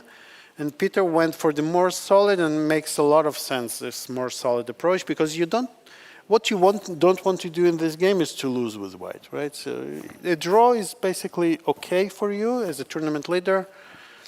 But at the same time, the dark squares are like the... White keeps the initiative here. yes, because you're fighting, of course, over the dark squares, and Let's just is a jump. bit weak. We are told that Anand is winning. Winning, yes, okay. Let's have a look. Oh, look what It happened so unfolded. What- quickly, like, oh, Oh, but so Vladimir Vladimir pushed went, f5. yes, for f5, Knight but I think e5. this is, Oh, and he just blundered. It appears something with f4. this is a But what very was risky plan, the yes. computers? So the computer suggests to play rook e8 and to take on Oh, f3. with rook g8, yes, And if g takes, then rook, rook g8.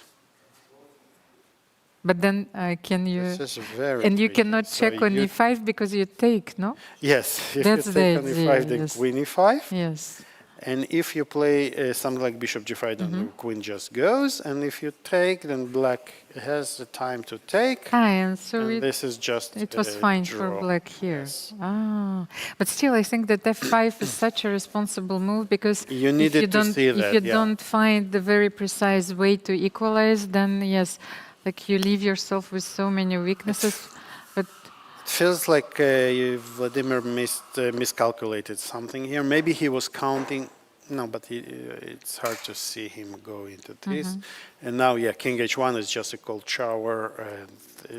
The knight, why king h1? If you wonder, to prevent any kinds of tactics with checks on but f3. here it was not even a threat. just, so because queen e1. It was, yeah. But just to make sure. Yes. But this is just an exchange, 2 pawns, and it's not an exchange. It's 2 rooks for a rook for for knight and bishop. Sorry, But a deadly pin. But a yes. deadly pin, And this is, Vishy just this played is rook e2 with the idea of bringing his another rook to e1. so it will be an exchange. There's no up, way, 2 yes, pawns, to unpin here. to go with it, and as a bonus, a very weakened black king. So.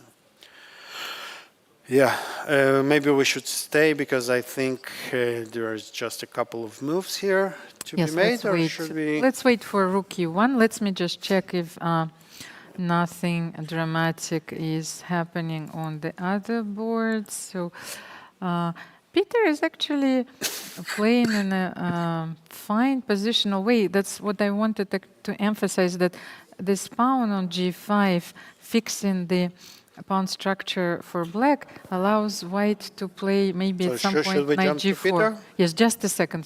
Show. I don't know why Vishy didn't play rook e1. You see, so queen e6 is actually depriving white of this deadly move, knight g4 and then knight h6, queen h8. So can we prepare it? I was thinking maybe king h2 and bishop h3. Is it possible? Yes. The No, play king thing is- h2, knight f2. But what was the King h2 is what was the last move? Because knight e5 was played by knight white e5. now. So Arjun has to make a move. Arjun okay. played a5, and now A5. maybe bishop bishop f3, f3 and then knight yes. g4. But we need to calculate if this is But- something and? we are happy to do, because this might be. So we are not winning be here. enough. Yes, Peter okay. did play bishop f3. Nice. Okay, but now apparently queen h3 loses on the spot because we just take on. Oh, okay, we Queen just take on d5. d5. So Arjun needs to find a way to counter this knight g4 threat. Maxim Rodshtein. And Fedoseev just resigned, I think. So Vishy won. Yeah, there were no more moves after this. Or okay, this is the Yes. final position. So we should just okay. He didn't even take And rook e8 follows. the rook.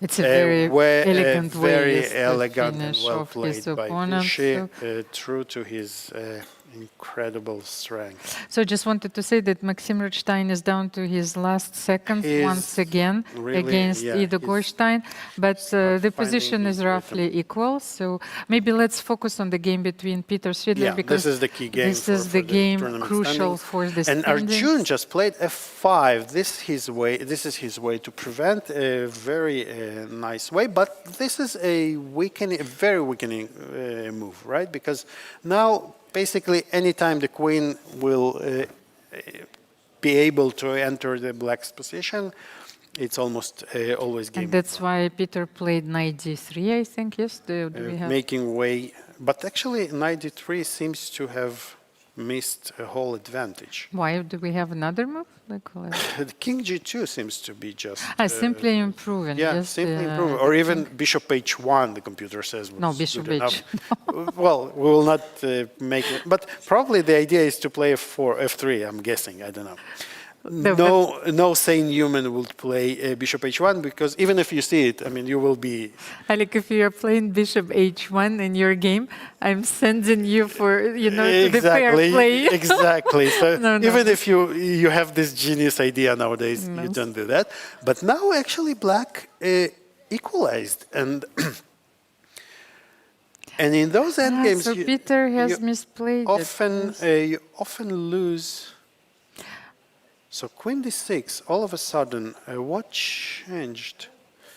If we go back, you cannot go back anymore because there is knight e6. So he missed this regrouping, this very strong queen d6 regrouping.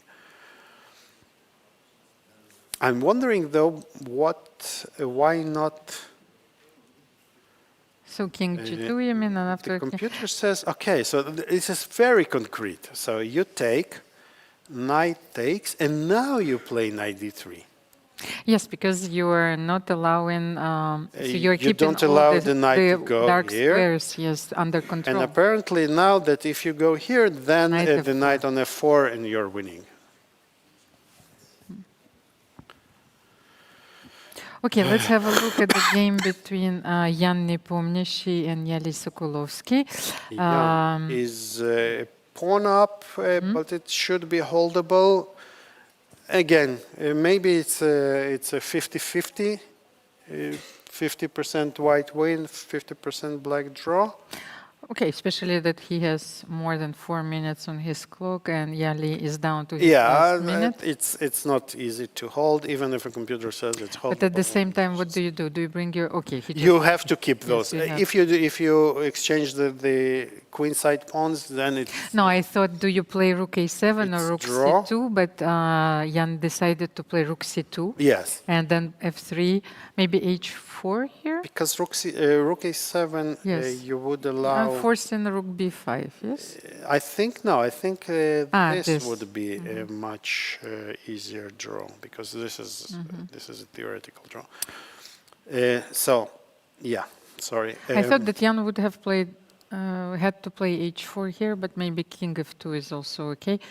However, I think that if Yahli defends it should be a draw, but it's still a bit tricky.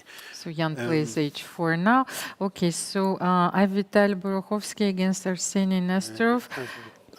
They traded queens. They traded queens. And how about still this many endgame? weaknesses, but the game is actually balancing out a little bit, although white has a more pleasant position. Alik, you can threaten mate in one. You can play rook g1 and threaten knight f7, just for fun of it. Aha.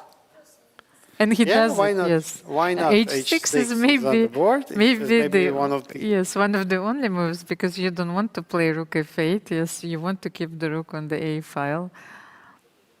Now, do you play a3? But black, I think black should create some counterplay like this, right? And then start. But this might backfire. What can we do here? If I move the bishop, it's not a threat, right? Yes. Because then but maybe I can play knight d3, protecting the pawn, and I'm forcing you to take, maybe. But maybe it's a draw. Bishop d3. Yes, king d3. And I can take, yes? Yes. Or I can take here, and then here, and I collect everything. No, knight d3 doesn't work. But then... Maybe bishop d3. Maybe... and we have king e3. Yes, bishop d3. Now it's a very clever move, so I'm keeping the knight alive here. Yes, bishop d3. I like it very much. Okay, but Avital is still spending a lot of time... No, Arseniy is thinking. Is it Arseniy? No, Arseniy played h6. h6. So Avital is thinking on... and he decided to play bishop d3 immediately. Immediately. Maybe it makes sense. But what happens if rook a2 now? The same, Maybe he wants to take on but f5. 2 pawns difference, right? But Instead no, of a white pawn on b4 like we had before, now black has a yes, pawn on yes. b5. No, but the thing is, yes, you cannot, after bishop b5, you cannot take rook b2 because you will have king c3. Just Yes. let's show it. Let's yes, show so it. This, you cannot take it. this But I is think winning, so- but if we just take back, Yes, and maybe he wanted but look what he did. something. He plays this move. And The idea You're is that forcing here, it this is very strong. okay, but Probably. rook b2 is Rook still b2 not still not possible. impossible. And king h7, you lose immediately Yes, yes, of because of course. the uncovered check. But apparently, But what is? Oh, Arseniy played king g7 right into the check. And the point being that if you checked the move earlier, if you check on e7, then I just go to f6. So and the I bishop is cover everything. protected, yes. And Arjun and Svidler ended their... Okay, so they drew their game. And actually, Alik, we have another unexpected result, I might say, but Ido Maxim Gorshtein, Rodshtein yes. collapsed, I think, after his game against Arjun, and he lost He with lost white another one with pieces. white. Yes, against. To Ido Gorshtein. And it seems to me once again on time. And it, yeah. Yes, yes. Even though that his position Very is, tough, yes, yeah. was very tough already. For So, Ido. For, so we have still let's a go lot of games in just a progress. second. Let's see how Kobo against Alexeev. Both are very short on time. But look, he has this powerful passer on b6. Will Yes, you Kobo need is definitely pressing. you need to protect the c6 square, of course. So Maybe bishop bishop f3 now, and then bishop a4. Yes, you really need to stay on this diagonal. That's exactly what happened. Knight b7, and what happened Now we then? have to be careful. If we play b7, then king c5, or all of a sudden we are trapped. Yeah, not Yes. clear how we win this knight, but we are trapped with the knight. Well, I can always play bishop e2 or like to find a path to come To home. salvation. Yes, and to make a draw because once again, White is trying to win this White position. is definitely trying to win, and look, Evgeny is very nervous. How many seconds Knight does will he go have? to a5 maybe. So it seems that 9 seconds for Ori and 20 seconds 20 for Evgeny. Yes. They're Both repeating players some are moves, very nervous. but obviously Ori doesn't want to repeat. Knight a5 on the board. Maybe he wants to play a knight bishop c6 now. Yes, but king But d6. the king How do you- d6 once again. Yes, so we king have d6 been is there on the already, board. yes. Yes. b7 played, and now f5, winning some time. Okay, let me just Let's have a look. let's jump to Jan against Jan, Yahli. well, Jan, actually, it's interesting. Yahli is very short on time, but he is holding. He's holding, and the computer says it's a draw. Again, it may be a draw. It's not equal. it's not easy. So let's say king g5. King here. g5, yeah. So We want rook to g1. go, Yes, I will go if we king keep- h6. So keep maybe you should checking. play. We start creating. King e5, We need yes. to create some counterplay. But then I will If we take on you f7. take on f7, and we start chasing this pawn. And they are going down this road. So rook g2 is on the board. Yes, you have to You cannot, attack this pawn. So cannot protect the pawn. what else can you do? If you play a4, I will play rook g4. Yeah. Yes, and your king is prolong- cut off, of course. For the moment, you cannot play. And for instance, if we just Anything else? push, then black will go. Maybe can you bring your king closer? Maybe we can even, yeah. But No, okay, apparently, this is the only move to draw here. what king e6? King e6 is the only move Wow. to draw. So tricky. Yes, so you're bringing your And king it's not the most closer. intuitive way. Yes. So for instance, if we play So how something do like we lose rook here? h4, and just king g6, King and we are not on g6, time. A4, rook a7, and game over. So rook g4, king h5. Yes, that's the idea, yes? G4. So actually They're heading into this Yes. direction, yeah? no, but Jan played rook f1. Instead of h6? Yes, because he Ah. wants to, yes, let's have a look at the board in real time. So rook f1, king g5. I just have to mention that Arseniy is winning or has against Avital. Oh no, they drew. No, they drew. Arseniy was absolutely winning just a move ago, but he blundered badly with knight b5. Okay.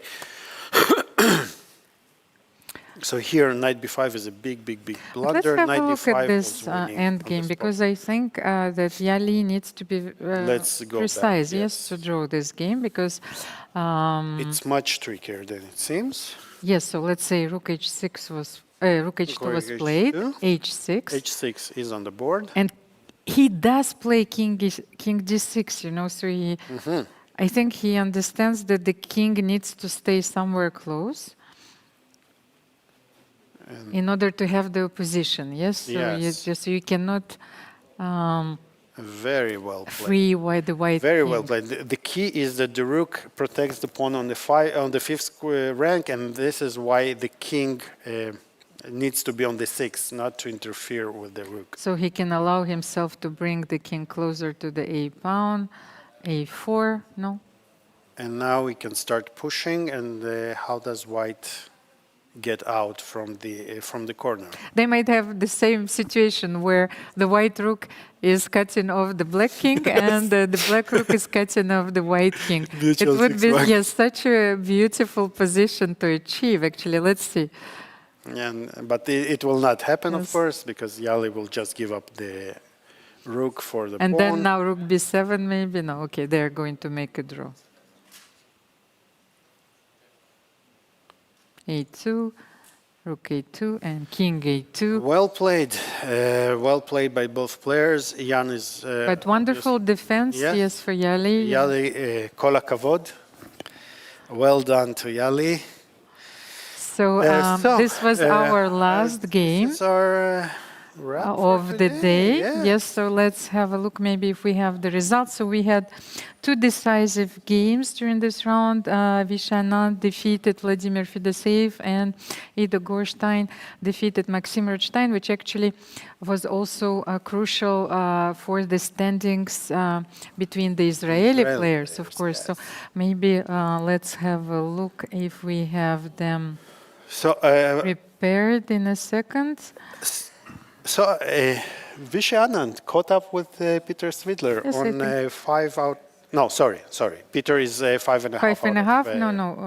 out of 7, and Vishy is on 5. And Arjun is also on 5, and Jan is still on 4.5 points. So these are the results of today's last round for today. And also the Peter main Svidler, contenders, yes. drew against Arjun Erigaisi, Ori Kobo, and Alexeev, and Evgeny Alekseev partnered in a draw. Vishy Anand won convincingly against Vladimir Fedoseev. Nepomniachtchi drew against Yahli Sokolovsky, Avital Boruchovsky, and Arseniy Nesterov is a draw. And Maxim Rodshtein lost again, again on time, it has to be said, to Ido Gorshtein. So 5.5 for Peter Svidler. Yes, so as we said, 5.5 Yes, points. do you have the results already published? Yes, 5.5 points for Peter Svidler, Arjun and Vishy on 5, Nepomniachtchi on 4.5, followed by Arseniy Nesterov and Ido Gorshtein with 4. So Ido is the top Israeli player for now, and eyeing, still having chances to qualify. Then we have Evgeny Alekseev with 3.5 points, and Maxim Rodshtein and Ori Kobo with 3 out of 7. Vladimir Fedoseev, it's not his tournament so far, 2.5 out of 7. And Boruhovski and Avital and Yahli Sokolovsky on 1 point each. So another day of exciting chess. Thank you so much for watching. Tomorrow we will have the last portion, another 4 rounds, and it will be an exciting race, Alex. So please stay tuned. We are very happy to be here, and we will have another interesting interview in store for us after we will give up there, yes, till tomorrow. So see you tomorrow and enjoy the beautiful work from our media team. Bye. Bye.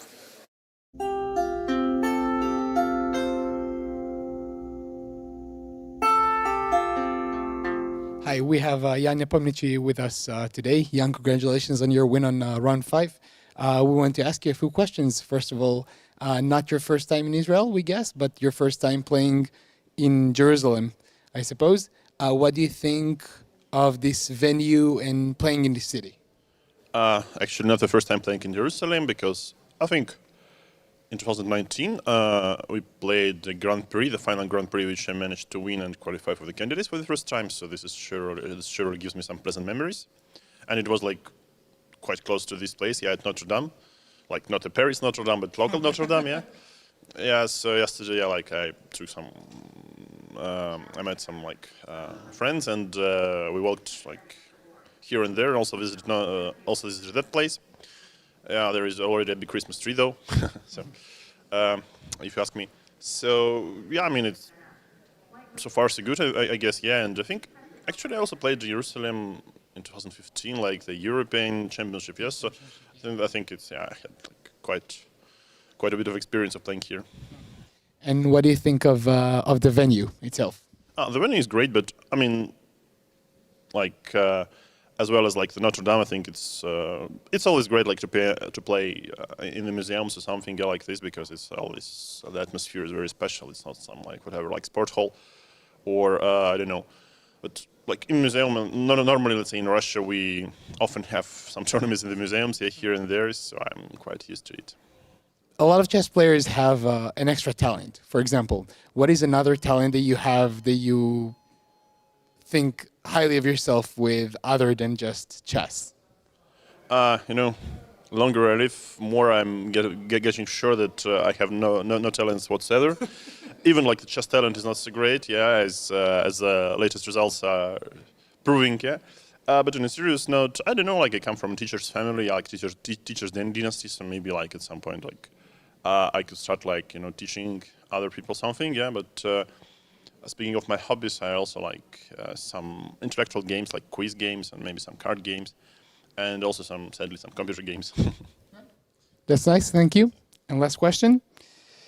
Say you had a long day of tournaments, something very intense, you want to decompress. What do you do at the end of the day that is like a non-chess activity to like clear your mind and stuff like that? Basically, I just pay my debt to the gravity, and just I lay down on the bed, and until like I'm sort of like still capable of doing something. Yeah, but normally I just try to have some good meal, and you know, maybe if I have some free time, then I just watch some good movie or like some TV series. So just chill and relax, and also like surely take a walk.